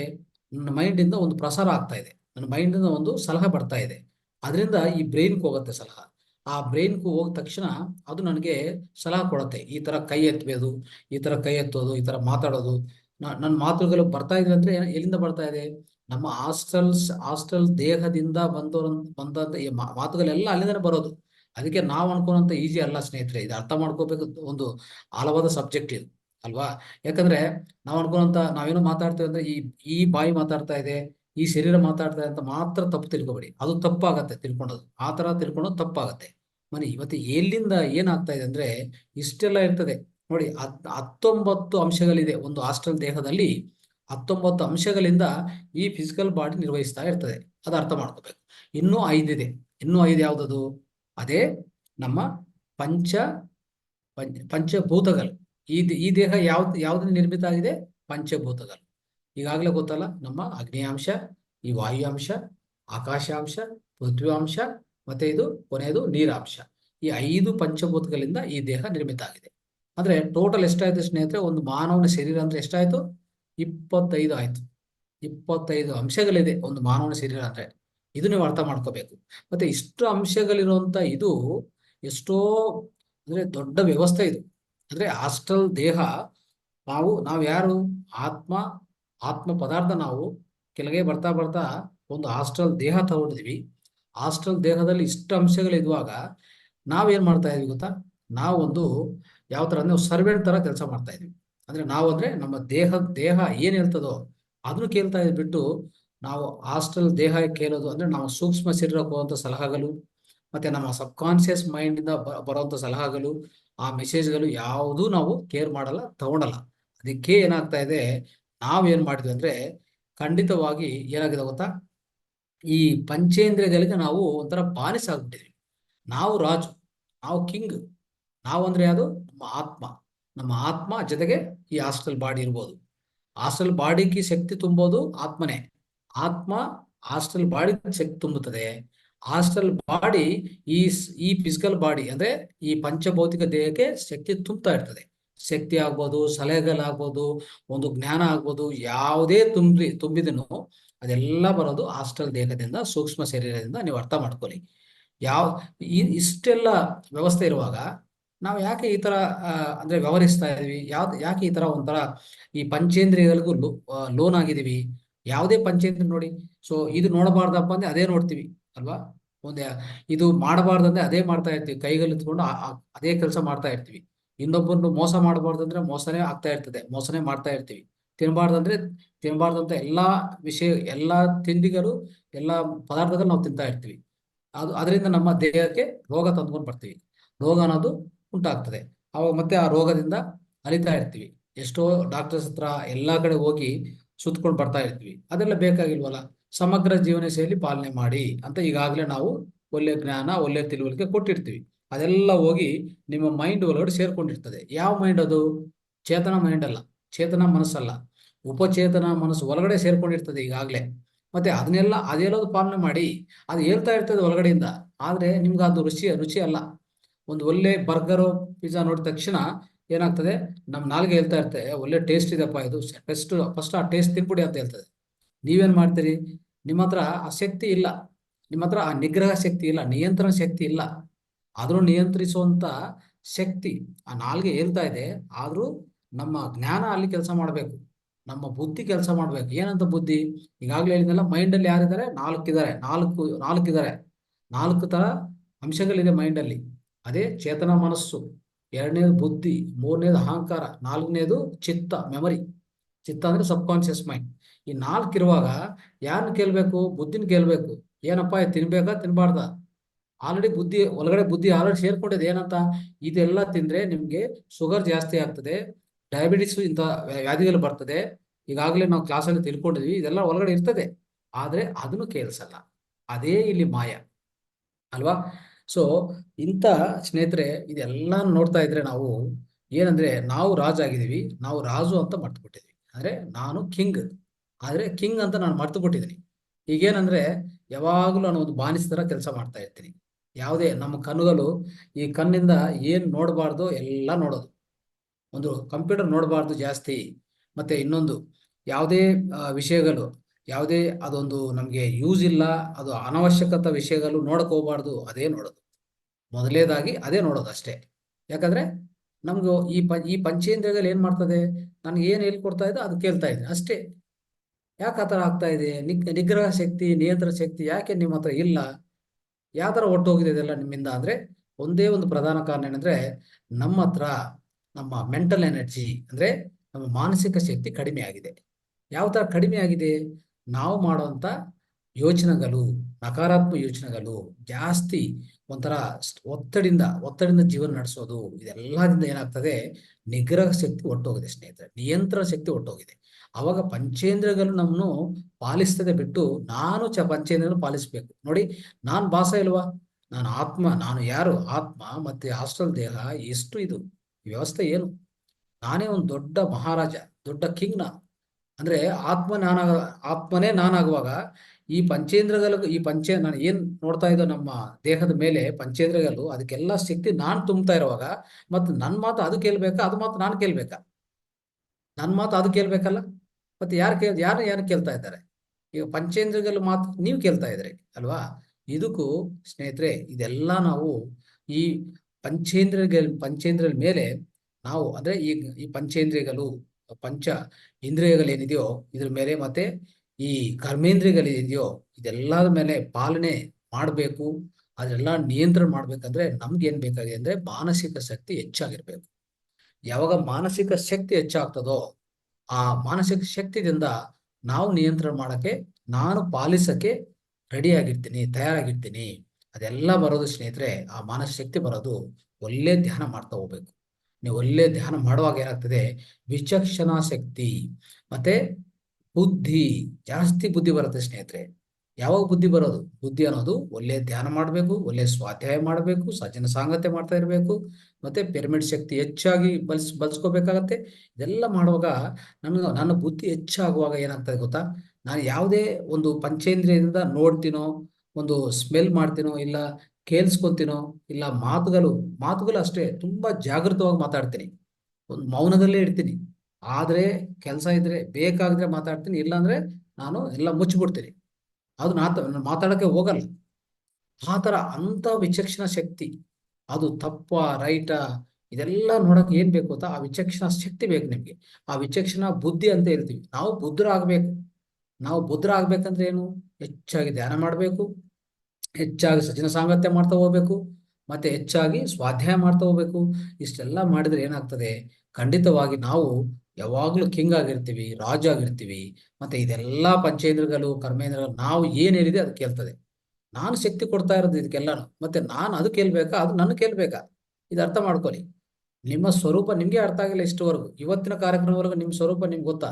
ನೀವು ಯಾರು, ಎಲ್ಲಿಂದ ಬಂದಿದ್ರಿ, ಯಾವ ತರ ತಯಾರಾಗಿದ್ರಿ, ಭೂಮಿ ಮೇಲೆ ಬರಕ್ ಮುಂಚೆ ನೀವು ಯಾರು, ಭೂಮಿ ಮೇಲೆ ಬಂದಿದ ಮೇಲೆ ಈ ಪಾಂಚಭೌತಿಕ ದೇಹ ಮಾತ್ರ ನಾನು ಅಂತ ಅನ್ಕೊಂತಾ ಇದ್ದೀರಾ? ಅದು ತಪ್ಪು, ಅದು ಸುಳ್ಳು ಅಲ್ವಾ? ನಾನು ಪಾಂಚಭೌತಿಕ ದೇಹ ಅಲ್ಲ. ನಾನು ಈ ಪಾಂಚಭೌತಿಕ ದೇಹ ಇದು ಅಶಾಶ್ವತ ದೇಹ. ಇಲ್ಲೇ ಒಟ್ಟು ಹೋಗ್ತದೆ. ಇದು ನೋಡಕ್ಕೆ ಕಾಣಿಸಕ್ಕೆ ಅಷ್ಟೇ ಸುಂದರವಾಗಿರ್ತದೆ, ಬ್ಯೂಟಿಫುಲ್ ಆಗಿರ್ತದೆ, ಚೆನ್ನಾಗಿದೆ ಅಂತ ಅನ್ಕೊಂತಾ ಇದ್ವಿ ಅಷ್ಟೇ. ಇದೆಲ್ಲಾನು 50 ವರ್ಷ, 60 ವರ್ಷ, ಇಲ್ಲಾಂದ್ರೆ 100 ವರ್ಷ, ಹೆಚ್ಚಂದ್ರೆ 100 ವರ್ಷ, ಇಲ್ಲಾಂದ್ರೆ 120 ವರ್ಷ ಅಲ್ವಾ? ಇಲ್ಲಾಂದ್ರೆ 200 ಇಯರ್ಸ್ ತಗೊಳ್ಳಿ, ಪರವಾಗಿಲ್ಲ. ಅದಾದ್ಮೇಲೆ ಎಲ್ಲಿದೆ ಅದು ದೇಹ ಒಳಗಡೆ ಹೋಯ್ತು ಅಂದ್ರೆ ಪಂಚಭೂತಗಳಲ್ಲಿ ಮಿಲ್ಕ ಆಯ್ತು ಅಲ್ವಾ? ಮತ್ತೆ ಅದು ನಾನಲ್ಲ. ನಾನು ಮೇಲೆಯಿಂದ ಬಂದಿದ್ದೀನಿ, ನಾನು ಆತ್ಮ ಪದಾರ್ಥ, ನಾನೇ ಹಾಸ್ಟೆಲ್ ಶರೀರ ಒಳಗಡೆ ನಿಮ್ಮ ಕಣ್ಣಿಗೆ ಏನು ಸಲಹೆ ಕೊಡ್ಬೇಕು ನಾನು ಕೊಡ್ತೀನಿ. ನಿಮ್ಮ ಮೂಗಿಗೆ ಅದು ಸ್ಮೆಲ್ ನೋಡಿ ಅಂತ ಸಲಹೆ ಕೊಡೋದು ನಾನು. ಈ ಕೈ ಎತ್ತಿ ಅಂತ ನಾನು ಸಲಹೆ ಕೊಡೋದು ನಾನು. ಈ ಕಾಲು ನಿಮ್ಮ ಕಾಲನ್ನು ಯೂಸ್ ಮಾಡ್ಕೊಂಡು ಸ್ವಲ್ಪ ವಾಕಿಂಗ್ ಮಾಡಿ ಅಂತ ಹೇಳೋದು ನಾನು. ಪ್ರತಿಯೊಂದು ಸಲಹೆ ನಾನು ಕೊಡುವಾಗ ನಾನು ಕೇಳೋದು ಪಂಚೇಂದ್ರಗಳು ಕೇಳಿಸ್ಕೋಬೇಕು ಬಿಟ್ಟು ಪಂಚೇಂದ್ರಗಳು ಹೇಳೋದು ನಾನು ಕೇಳಿಸ್ಕೊಂಡು ನಮ್ಮ ಜೀವನ ಹಾಳು ಮಾಡ್ಕೊಂಡು ಎಷ್ಟು ಮಟ್ಟಕ್ಕೆ ಉತ್ತಮ ಆಗುತ್ತೆ, ಅದೆಷ್ಟು ಮಟ್ಟಕ್ಕೆ ಕರೆಕ್ಟ್ ಆಗುತ್ತೆ ಹೇಳಿ. ಅದಕ್ಕೋಸ್ಕರ ದಯವಿಟ್ಟು ನಾವೆಲ್ಲರೂ ಏನ್ ಮಾಡ್ಬೇಕು? ಒಳ್ಳೆ ಧ್ಯಾನ ಮಾಡ್ತಾ ಒಳ್ಳೆ ಬುದ್ಧಿನ ನಾವು ಹೆಚ್ಚು ಮಾಡ್ಕೊಳ್ಳೋಣ, ಶಕ್ತಿ ಹೆಚ್ಚು ಮಾಡ್ಕೊಳ್ಳೋಣ. ಅವಾಗ ನಮ್ಮ ಪಂಚೇಂದ್ರಗಳು ನನ್ನ ಪಾಲನೆ ಮಾಡಬೇಕಂತ ಅವಶ್ಯಕತೆ ನನಗೆ ಯಾವಾಗಲೂ ಇಲ್ಲ ಸ್ನೇಹಿತರೆ. ಅದೆಲ್ಲ ನಾನು ಆಚೆ ಕಡೆ ಬರ್ತೀನಿ. ಆವಾಗ ನಮ್ಮ ಜೀವನವೇ ಸುಂದರವಾಗಿ ಆನಂದವಾಗಿ ನಡೆಸ್ಕೊಂಡು ನಾನೊಂದು ಬುದ್ಧರಾಗ್ತೀನಿ, ಒಂದು ಮಾಸ್ಟರ್ ಆಗ್ತೀನಿ. ನಾನೇ ಮಾಸ್ಟರ್ ಆಗ್ಬೇಕು, ನಾನೇ ಮಾಸ್ಟರ್. ಎಲ್ಲ ಪಂಚೇಂದ್ರಗಳಿಗೆ ನಾನ್ ಮಾಸ್ಟರ್. ಅದು ನನಗೆ ಮಾಸ್ಟರ್ ಅಲ್ಲ. ನೋಡಿ, ಇದೊಂದು ಉದಾಹರಣೆ ಹೇಳ್ತೀನಿ ನಿಮ್ಗೆ. ಈಗ ಒಂದು ದೊಡ್ಡ ಎಲಿಫೆಂಟ್ ತಗೊಳ್ಳಿ, ಅದನ್ನ ಒಂದು ಚಿಕ್ಕದು ಒಂದು ರೋಪ್ ತಗೊಂಡು ಒಂದು ವೆಯ್ಟರ್ ಆ ಎಲಿಫೆಂಟ್ನು ಕೇರ್ ಟೇಕರ್ ಇರ್ತಾರಲ್ಲ, ಅದು ಒಂದು ಚಿಕ್ಕ ರೋಪ್ ತಗೊಂಡು ರೋಪಿಂದ ಇಡ್ಸ್ಕೊಂಡು ಹೋಗ್ತಾ ಇರ್ತಾರೆ ಅಲ್ವಾ? ಇನ್ನು ಇಲ್ಲಾಂದ್ರೆ ಒಂದು ಹಸು ತಗೊಳ್ಳಿ, ಒಂದು ಎಮ್ಮೆ ತಗೊಳ್ಳಿ, ಅದಕ್ಕೊಂದು ಏನ್ ಮಾಡ್ತೀವಿ? ಒಂದು ಟೈ ಮಾಡ್ಕೊಂಡು ಒಂದು ಚಿಕ್ಕದೊಂದು ರೋಪ್ ಹಾಕೊಂಡು ಚಿಕ್ಕ ಹುಡುಗ ಅದನ್ನು ಕರ್ಕೊಂಡು ಹೋಗ್ತಾ ಇರ್ತಾನೆ. ಅದೇನು ಮಾಡಲ್ಲ. ಓಕೆ ಅಂತ ಅದೇನ್ ಮಾಡ್ತದೆ? ಅವ್ರ ಜೊತೆಗೆ ಚಿಕ್ಕ ಹುಡುಗ ಆದ್ರೂ ಅವ್ರ ಜೊತೆಗೆ ಹೋಗ್ತಾ ಇರ್ತದೆ, ಏನು ಮಾಡಲ್ಲ. ಆ ತರ ಆಗಿದೆ ನಮ್ಮ ಪರಿಸ್ಥಿತಿ ಅಲ್ವಾ? ನಾನು ದೊಡ್ಡ ಎಲಿಫೆಂಟ್, ನನ್ನ ಆತ್ಮ, ನನ್ನ ಹಾಸ್ಟೆಲ್ ಶರೀರ ಎಲ್ಲ ದೊಡ್ಡ ಎಲಿಫೆಂಟ್. ಇದು ಒಂದು ಚಿಕ್ಕ ಯಾವ್ದೋ ಪಂಚೇಂದ್ರಿಯ ಅದು ಹೇಳೋದು ಕೇಳ್ಕೊಂಡು ಹೋಗ್ತಾ ಇದ್ವಿ. ಆ ಅದು ಇದು ತಿನ್ನಂದ್ರೆ ತಿಂತಾನೇ ಇರೋದು. ಸಿಗರೇಟ್ ಹೊಡಿ ಅಂದ್ರೆ ಸಿಗರೇಟ್ ಹೊಡಿತಾನೇ ಇರೋದು. ಆ ಆಲ್ಕಹಾಲ್ ಕುಡಿ ಅಂದ್ರೆ ಆಲ್ಕಹಾಲ್ ಕುಡಿತಾನೇ ಇರೋದು. ಅಂದ್ರೆ ಆ ದೇಹ ಏನಾಗ್ತಾ ಇದೆ, ದೇಹಕ್ಕೆ ಏನ್ ಪ್ರಾಬ್ಲಮ್ ಬರ್ತಾ ಇದೆ, ದೇಹ ಒಳಗಡೆ ಏನೇನೋ ನೀವು ಆಗ್ತಾ ಇದ್ರೆ ಅದೆಲ್ಲ ಕರೆಕ್ಟ್ ಅಲ್ಲ. ದೇಹಕ್ಕೆ ರೋಗ ಬರ್ತಾ ಇದೆ, ಶುಗರ್ ಬರ್ತಾ ಇದೆ, BP ಬರ್ತಾ ಇದೆ.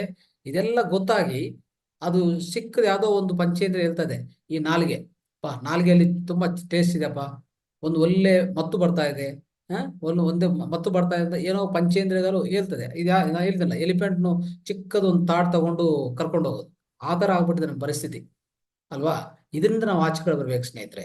ಅದಕ್ಕೋಸ್ಕರ ನಾನು ಅದಕ್ಕೆಲ್ಲದಕ್ಕೂ ಪಾಲನೆ ಮಾಡೋದು ನಾನಾಗಬೇಕು, ನಾನೇ ಆಗ್ಬೇಕು, ನಾನೇ ಆಗ್ತೀನಿ, ಖಂಡಿತವಾಗಿ ಆಗ್ತೀವಿ ಅಂತ ಇಷ್ಟು ಮಾತುಗಳು ಹೇಳ್ತಾ ಇಂದಿನ ಕಾರ್ಯಕ್ರಮ ಮುಕ್ತಾಯ ಮಾಡೋಣ. ನಮಸ್ತೆ, ಧನ್ಯವಾದಗಳು. ಯಾವುದೇ ಪ್ರಶ್ನೆ ಇದ್ರೆ ಕೇಳಿ ದಯವಿಟ್ಟು. ಗುರುಗಳೇ ನಮಸ್ತೆ, ಬಸವರಾಜ್ ಅಂತ. ನಾವು ಬಹಳ ಅದ್ಭುತವಾಗಿ ಪ್ರಸ್ತುತಪಡಿಸಿದ್ರಿ. ತಮಗೆ ಮೊದಲನೇದಾಗಿ ಋನ್ಮನವಾಗಿ ನಾವು ಋಣಿಯಾಗಿರ್ತೀವಿ. ಧನ್ಯವಾದಗಳು ತಮಗೆ. ನನಗೆ ಈಗ ತಾನೇ ನೀವು ಕೊನೆಯದಾಗಿ ಮುಗಿಸ್ಬೇಕಾದ್ರೆ ಒಂದು ಗೊಂದಲ ಆಯ್ತು ಸಣ್ಣದಾಗಿ. ಅದೇನು ಅಂದ್ರೆ ಆಕ್ಚುಲ್ ನಾವು ಅಂದ್ರೆ ಆತ್ಮ ಅನ್ನೋದು ಅದು ಸತ್ಯ ಕೂಡ, ಪರಮ ಸತ್ಯ ಕೂಡ. ಪಂಚೇಂದ್ರಿಯಗಳು ದಾರಿ ತಪ್ಪೋದಕ್ಕೆ ಬಹುಶಃ ಇನ್ನೊಂದು ಯಾವ್ದಾದ್ರು ಶಕ್ತಿ ಅಥವಾ ನಮ್ಮಲ್ಲಿರೋ ಯಾವ ಪ್ರೇರೇಪಣೆ ಆತರ ದಾರಿ ತಪ್ಪಿಸುತ್ತೆ ಅನ್ನೋದನ್ನ ನನಗೆ ಗೊತ್ತಾಗ್ಲಿಲ್ಲ. ಆತ್ಮ ಅನ್ನೋದಾದ್ರೆ ಈ ದೇಹಕ್ಕೆ ಯಾವುದೇ ಶಕ್ತಿ ಇಲ್ಲ, ತಾನಾಗೆ ತಾನು ಕೆಲಸ ಮಾಡೋದಕ್ಕೆ. ಒಂದ್ ಏನೋ ಸೂಚನೆ ಬರ್ಬೇಕಾದ್ರೂ ನಮ್ಮ ಒಳಗಡೆಯಿಂದನೇ ಬರುತ್ತೆ, ನಮ್ಮ ಮೂಲ ಶಕ್ತಿಯಿಂದನೇ ಬರುತ್ತೆ.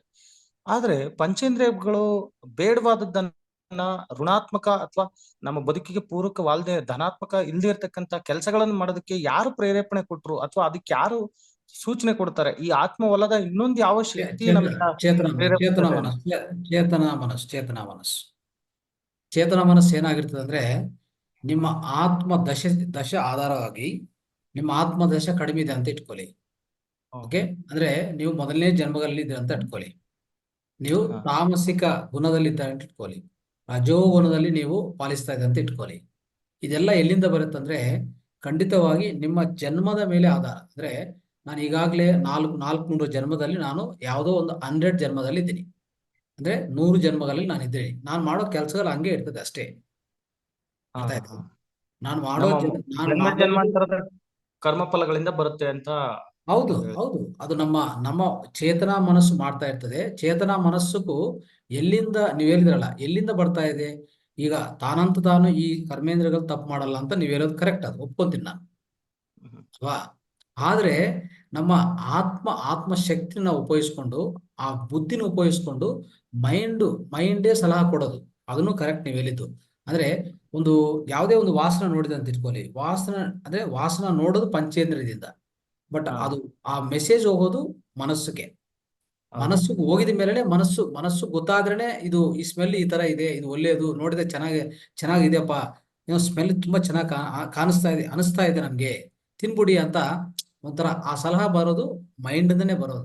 ಆದ್ರೆ ಆ ಮೈಂಡ್ ಅಂದ್ರೆ ಆ ಮನಸ್ಸು, ಚೇತನ ಮನಸ್ಸುಗೂ ಆ ಇನ್ಪುಟ್ ಎಲ್ಲಿಂದ ಬರುತ್ತಂದ್ರೆ ಮತ್ತೆ ಉಪಚೇತನ ಮನಸ್ಸಿಂದ ಬರುತ್ತೆ. ಉಪಚೇತನ ಮನಸ್ಸಂದ್ರೆ ಏನು? ಅದ್ರ ಒಳಗಡೆ ನಾವು ಮಾಡಿರುವಂತ ಕೆಲಸಗಳು, ಕರ್ಮಗಳು, ಈಗಾಗಲೇ ತಿಳ್ಕೊಂಡಿರೋದು ಎಲ್ಲಾದ್ರೂ ಅದ್ರ ಒಳಗಡೆ ಸಂಗ್ರಹಿಸ್ಕೊಂಡಿರ್ತದೆ. ಅದು ನನಗೆ ಇನ್ಪುಟ್ ಕೊಡ್ತಾ ಇರ್ತದೆ. ಓಕೆ, ಇದು ತಿಂದಿದ್ವಿ ಮುಂಚೆ, ಚೆನ್ನಾಗಿದೆ, ತಿನ್ಬಿಡಿ ಅಷ್ಟೇ. ಆದ್ರೆ ನಿಮ್ಗೆ ಗೊತ್ತಿಲ್ಲ ಅದು ತಪ್ಪಾ ರೈಟಾ. ಆ ತಪ್ಪಾ ರೈಟ್ ಅಂತ ತಿಳ್ಕೊಂಡಾಗ ಮತ್ತೆ ಇನ್ನೊಂದಿದೆ ಪಕ್ಕನೆ ಇರ್ತದೆ ಬುದ್ಧಿ. ಆ ಬುದ್ಧಿ ನಾವು ಹೆಚ್ಚು ಮಾಡ್ಕೊಂತ ಹೋಗ್ಬೇಕು. ಆ ಬುದ್ಧಿ ಅನ್ನೋದು ಯಾವಾಗ ಬರ್ತದೆ ಗೊತ್ತಾ? ನಿಮ್ಮ ಅನುಭವ ಮೇಲೆ ಬರ್ತದೆ. ಅನುಭವಮೇ ಜ್ಞಾನ ಅಂತ ಹೇಳ್ತೀವಲ್ಲ, ಅನುಭವಮೇ ಜ್ಞಾನ ಅಂದ್ರೆ ಈಗಾಗ್ಲೇ ಓಕೆ, ನನ್ಗೇನು ಗೊತ್ತಿಲ್ಲ, ನನ್ನ ಮನಸ್ಸು ಖಾಲಿಯಾಗಿದೆ, ನಾನು ಯಾರೋ ಬರ್ಗರ್ ತಂದು ಕೊಟ್ರು, ಆ ಬರ್ಗರ್ ತಿಂದೇನೆ ಟೇಸ್ಟ್ ಅನಿಸ್ತು, ಅದು ಹೋಗಿ ನಮ್ಮ ಸಬ್ ಕಾನ್ಶಿಯಸ್ ಮೈಂಡ್ ಹೊರಗಡೆ ಕೂತ್ಕೊಂತದೆ. ಬರ್ಗರು ಟೇಸ್ಟು ಚೆನ್ನಾಗಿದೆ, ಯಾವ ತರ ಟೇಸ್ಟು? ತುಂಬಾ ವಂಡರ್ಫುಲ್ ಟೇಸ್ಟ್ ಇದೆ, ಎಲ್ಲ ಚೆನ್ನಾಗಿದೆ, ಎಲ್ಲ ಎಂಜಾಯ್ ಮಾಡಿದೀನಿ, ಅಷ್ಟೇ ನಮ್ಗೆ ಗೊತ್ತಿರೋದು. ಆಮೇಲೆ ಇನ್ನೊಂದ್ಸರಿ ಬರ್ಗರ್ ಬಂತು, ಎಸ್ ಅವತ್ತು ತಿಂದಿನಿ, ಇದು ಚೆನ್ನಾಗಿದೆ, ತಂದ್ಕೊಡಿ, ಅದು ತಿಂತೀನಿ ನಾನು. ಬಟ್ ಆದ್ರೆ ಇನ್ನೊಂದು ಸ್ವಲ್ಪ ದಿವಸ ಆದ್ಮೇಲೆ ಆ ಬರ್ಗರ್ ತಿಂದು ಗ್ಯಾಸ್ಟ್ರಿಕ್ ಆಗ್ಬಿಟ್ಟಿದೆ, ಅಸಿಡಿಟಿ ಆಗ್ಬಿಟ್ಟಿದೆ. ಈಗ ಹಬ್ಬ ಇದು ತಿಂತಾ ಹೋದ್ರೆ ನಾನು ಗ್ಯಾಸ್ಟ್ರಿಕ್ ಬಂದ್ಬಿಡ್ತದೆ. ಅದು ಬುದ್ಧಿ ಅಂತ ಹೇಳ್ತಾರೆ. ಆ ಬುದ್ಧಿ ಏನದು? ಅನುಭವೇ ಜ್ಞಾನ. ಆ ಬುದ್ಧಿ ಬಂದ ತಕ್ಷಣ ಏನಾಗ್ತದೆ? ನಿಲ್ಲಿಸ್ತೀವಿ ನಾವು. ನೆಕ್ಸ್ಟ್ ಬರ್ಗರ್ ಬಂದ್ರೆ ನೋ, ನಾನು ಹಾ ತಿನ್ನಲ್ಲ. ಸ್ಮೆಲ್ ಚೆನ್ನಾಗಿದೆ. ಈಗಲೂ ನಿಮ್ಮ ಪಂಚೇಂದ್ರ ಹೇಳ್ತಾ ಇದೆ ಏನಂತ, ಅದೇ ಚೆನ್ನಾಗಿದೆಪ್ಪ, ಒಳ್ಳೆ ಸ್ಮೆಲ್ ಬರ್ತಾ ಇದೆ ನೋಡಿ. ನೋ ನೋ ನೋ ನೋ, ಅದು ನಾನು ತಿನ್ನಲ್ಲಪ್ಪ. ಆಲ್ರೆಡಿ ತಿಂದಿದ್ದೀನಿ, ಮುಂಚೆ ಗ್ಯಾಸ್ಟ್ರಿಕ್ ಆಯಿತು, ಅಸಿಡಿಟಿ ಆಯಿತು, ನಾನು ತುಂಬಾ ನಾನು ಎಷ್ಟು ಅನುಭವಿಸಿದ್ದೀನಿ, ಅದು ಬೇಡ ನನಗೆ ಅಂತ ಹೇಳ್ತದೆ. ಅದು ಬುದ್ಧಿ. ಅರ್ಥ ಆಯ್ತಾ? ಧನ್ಯವಾದಗಳು ಗುರುಗಳೇ. ರೈಟ್. Thank you. ಧನ್ಯವಾದಗಳು. Thank you. ಸರ್, ಹೇಳಿ. ಇದು ಪಂಚೇಂದ್ರಿಯ ಪಂಚಕರ್ಮಗಳು ಇನ್ನು 5 ಯಾವುವು? ಪಂಚೇಂದ್ರಿಯಗಳು, ಕರ್ಮೇಂದ್ರಿಯಗಳು. ಹಾ, ಕರ್ಮೇಂದ್ರಿಯಗಳು 5, ಪಂಚೇಂದ್ರಿಯಗಳು 5. 5 ಲಾಸ್ಟ್ ಕೊನೆಯದಾಗಿ ಪಂಚಪ್ರಾಣಗಳು. ಪಂಚಪ್ರಾಣಗಳು. ಒಳ್ಳೆ ಇದು ಬಂತು, ಚೆನ್ನಾಗಿ ಬಂತು ಇವತ್ತಿನ ಬೋರ್ಡಿದ್ದು. ಆದ್ರೂ ಕೂಡ ಇದು ಸಾಲಾರ್ದಂಗಾತು. ಅಂದ್ರೆ ನಮಗ್ ತಿಳ್ಕೊಳಿಕ್ಕೆ ಇನ್ನೂ ಇದ್ರ ಅನುಭವ ನಮ್ಗೆ ಜಾಸ್ತಿ ಬೇಕು. ಈಗ ಏನಾಯ್ತು ಅಂದ್ರೆ ನೀವು ನಮಗೆ ಒಂದ್ ತುತ್ತು ಕೊಟ್ಟು ಇದ್ರ ಟೇಸ್ಟ್ ನೋಡು ಅನ್ನೋಂಗಾತು. ಇಷ್ಟ ಆಗ್ತದಲ್ಲ, ಯಾಕಂದ್ರೆ ಇದು ಪೂರ್ತಿ ತಿಳ್ಕೊಳ್ಬೇಕಾದ್ರೆ ಬಹಳಷ್ಟು ಟೈಮ್ ಬೇಕು. ಅಂದ್ರೆ ಅದ್ರ ಆಳವಾಗಿ ಹೋಗಿ ಅನುಭವ ತಗೊಂಡಾಗ ಮಾತ್ರ ಇದು ಪಂಚೇಂದ್ರಿಯ, ಕರ್ಮೇಂದ್ರಿಯ, ಪಂಚಭೂತಗಳು ಮತ್ತು ಉಪಚೇತನ, ಮನಸ್ಸು ಇದೆಲ್ಲ ತಿಳ್ಕೊಳ್ಬೇಕಾದ್ರೆ ನಮಗ್ ಬಹಳ ದಿವ್ಸ ಬೇಕಾಗತ್ತ. ಇವತ್ತು ನೀವು ಒಂದು ತುತ್ತು ಟೇಸ್ಟ್ ನಮಗ್ ಕೊಟ್ಟಂಗಾತು, ಬಹಳ ಸಂತೋಷ ಆಯ್ತು. ಧನ್ಯವಾದ. Thank you.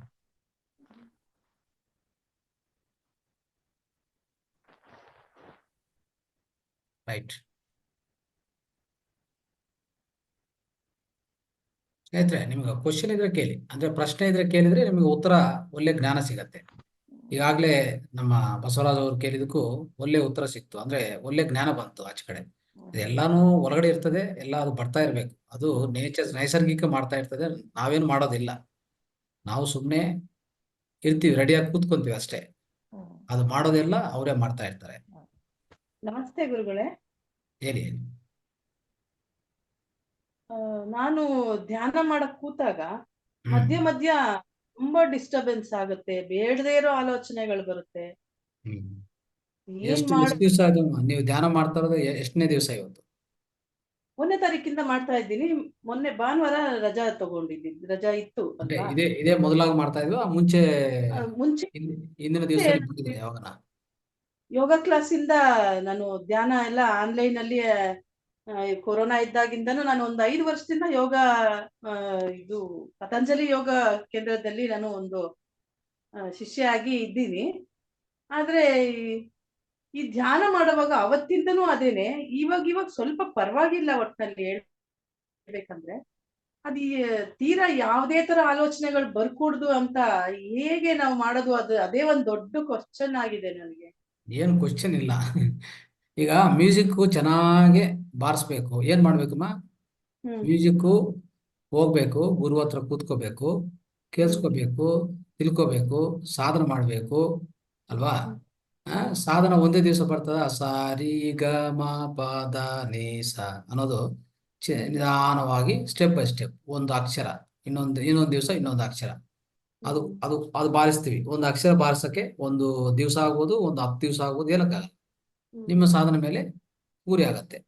ನಿಮ್ಮ ಗುರಿ ಚೆನ್ನಾಗಿದ್ರೆ, ಗುರು ಹತ್ರ ಕೂತ್ಕೊಂಡು ಗುರಿ ಚೆನ್ನಾಗಿ ಇಟ್ಕೊಂಡ್ರೆ, ಶ್ರದ್ಧೆ ಚೆನ್ನಾಗಿದ್ರೆ, ಶ್ರದ್ಧಾ ಸಬೂರಿ ಎಲ್ಲ ಚೆನ್ನಾಗಿದ್ರೆ ನಿಮ್ಗೆ ಬೇಗ ಬೇಗ ಆ ಜ್ಞಾನ ಸಿಗ್ತಾ ಬರ್ತದೆ ಅಲ್ವಾ?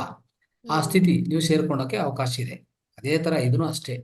ಯಾವ ತರ ನೀವು ಒಂದು ಸಂಗೀತ ಸಾಧನೆ ಮಾಡ್ತಿರೋ, ಧ್ಯಾನ ಸಾಧನ ಅಷ್ಟೇ. ಧ್ಯಾನ ಇವತ್ತು ಕೂತ್ಕೊಂಡಿದೀವಿ, ಒಂದು ವಾರದಲ್ಲಿ ಕೂತ್ಕೊಂಡಿದೀವಿ, ಒಂದು ವರ್ಷದಲ್ಲಿ ಕೂತ್ಕೊಂಡಿದೀವಿ, ನಮ್ಗೆ ಚೆನ್ನಾಗ್ಬೇಕು, ಯಾಕೆ ಆಗಿಲ್ಲ, ಈ ಪ್ರಶ್ನೆಗಳೇ ನಾವು ಆ ಪ್ರಶ್ನೆಗಳಿಂದ ನಾವು ಒಂಥರ ಸಫರ್ ಆಗೋದು ಬೇಡ. ಓಕೆ, ಏನು ಇಲ್ಲ, ಸಾಧನೆ ಮಾಡ್ತಾ ಹೋಗಿ, ಖಂಡಿತವಾಗಿ ಬರುತ್ತೆ. ಒಂದು 40 ದಿವಸ ಸತತ 40 ದಿವಸ ನೀವು ಪಾಲನೆ ಮಾಡಿ, ಖಂಡಿತವಾಗಿ ಪ್ರಾಕ್ಟೀಸ್ ಮಾಡ್ತಾ ಹೋಗಿ. ಅವಾಗ ನಿಮ್ಗೆ ಗೊತ್ತಾಗತ್ತೆ. ಸೊ ಆಳವಾದ ಅಭ್ಯಾಸ ಸಿಗೋದು, ಮತ್ತೆ ಯೋಚನೆಗಳು ಕಡಿಮೆ ಆಗೋದು, ಯೋಚನೆಗಳ ನಿಯಂತ್ರಣ ಆಗೋದು ಎಲ್ಲ ನಿಮ್ಗೆ ಅನುಭವ ಸಿಗ್ತದೆ, ಎಲ್ಲಿ ಹೋಗಲ್ಲ. ನಿಮ್ಮ ಶ್ವಾಸ ಇರೋವರೆಗೂ, ಆ ಉಸಿರಾಟವನ್ನು ಗಮನಿಸ್ತಾ ಇರೋವರೆಗೂ ನಿಮ್ಗೆ ಖಂಡಿತವಾಗಿ ಸಿಗ್ಲೇಬೇಕು.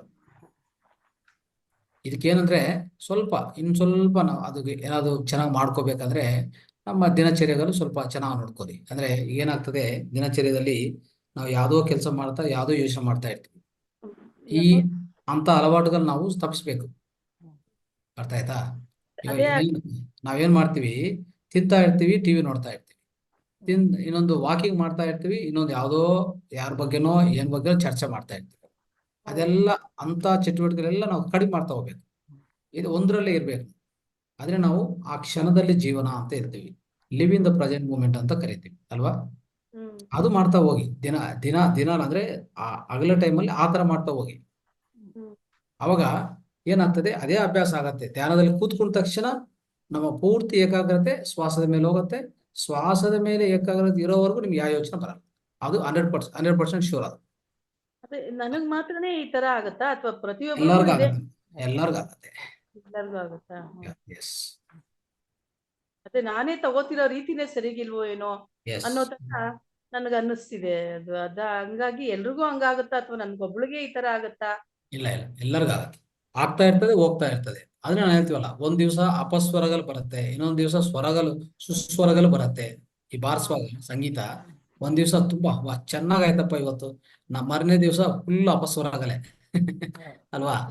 ಹೌದು ಅಂತ ಹೇಳ್ಬಿಟ್ಟು ನಾವು ಸಂಗೀತ ಬಿಡ್ತೀವ? ಹೌದು ಸಂಗೀತ ನಾವು ಸಾಧನೆ ಮಾಡ್ಬೇಕಾದ್ರೆ ನಿರ್ಣಯ ಮಾಡಿದ ಮೇಲೆ ನಾನು ಸಂಗೀತಕಾರ ಆಗ್ಬೇಕು, ಒಂದು ಒಳ್ಳೆ ಸಿಂಗರ್ ಆಗ್ಬೇಕು, ಇಲ್ಲ ಒಂದೇ ಫ್ಲೂಟಿಷಿಯನ್ ಆಗ್ಬೇಕು, ಇಲ್ಲಾಂದ್ರೆ ಒಳ್ಳೆ ವೀಣಾ ಇಲ್ಲಾಂದ್ರೆ ಒಂದೇ ತಬಲಾ ಏನೋ ಆಗ್ಬೇಕಂತಂದ್ರೆ ನಿರ್ಣಯ ಮಾಡಿದ್ನಿ ಅಷ್ಟೇ.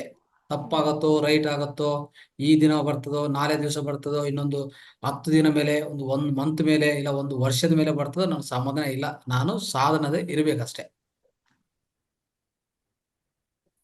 ಅರ್ಥ ಆಯ್ತಮ್ಮ? ನಮಸ್ಕಾರ ಮೇಷ್ಟ್ರೆ. ಆಯ್ತು ಗುರುಗಳೇ, ನಮಸ್ಕಾರ ಧನ್ಯವಾದ ಮೇಷ್ಟ್ರೆ. ಗುರುಗಳೇ. ನಿಮ್ಮ ಹತ್ರ ಈ ಒಂದು ಸಲಹೆ ತಗೊಂಡಿದ್ದು ನನಗೊಂದು ಅರ್ಥ ಆಯ್ತು. ಓ, ಇದು ಪ್ರತಿಯೊಬ್ಬರಿಗೂ ಆಗುತ್ತೆ, ನನ್ನನ್ನು ನಾನು ಇನ್ನೊಂದು ಕರೆಕ್ಟ್ ಮಾಡ್ಕೋಬೇಕು ಇನ್ಮೇಲೆ ನೀವ್ ಹೇಳಿದ್ದು ಅಷ್ಟೇ. ಪ್ರಕಾರ. ಸಾಧನ ಸಾಧನ ಸಾಧನ ಸಾಧನ ಸಾಧನ ಸಾಧನ ಅಷ್ಟೇ. ಅದು ಬಿಟ್ಟು ತೆಲುಗಲ್ಲಿ ಗಾದಿದೆ, ಸಾಧನ ಸಾಧನ ಸಾಧನ ಮಾಡ್ತಾ ಹೋದ್ರೆ ಸಮಕೂರು ಪನ್ಲು ಧರಲೋನ ಅಂತ ಇದೆ. ಓಕೆ, ಅಂದ್ರೆ ಯಾವುದೇ ಕೆಲಸ ಕರೆಕ್ಟ್ ಆಗಿ ಸಾಧನೆ ಮಾಡಿದ್ರೆ ಕರೆಕ್ಟ್ ಆಗಿ ಅದು ಯಶಸ್ವಿಗೊಳಿಸ್ಕೊಂತೀವಿ ಅಷ್ಟೇ.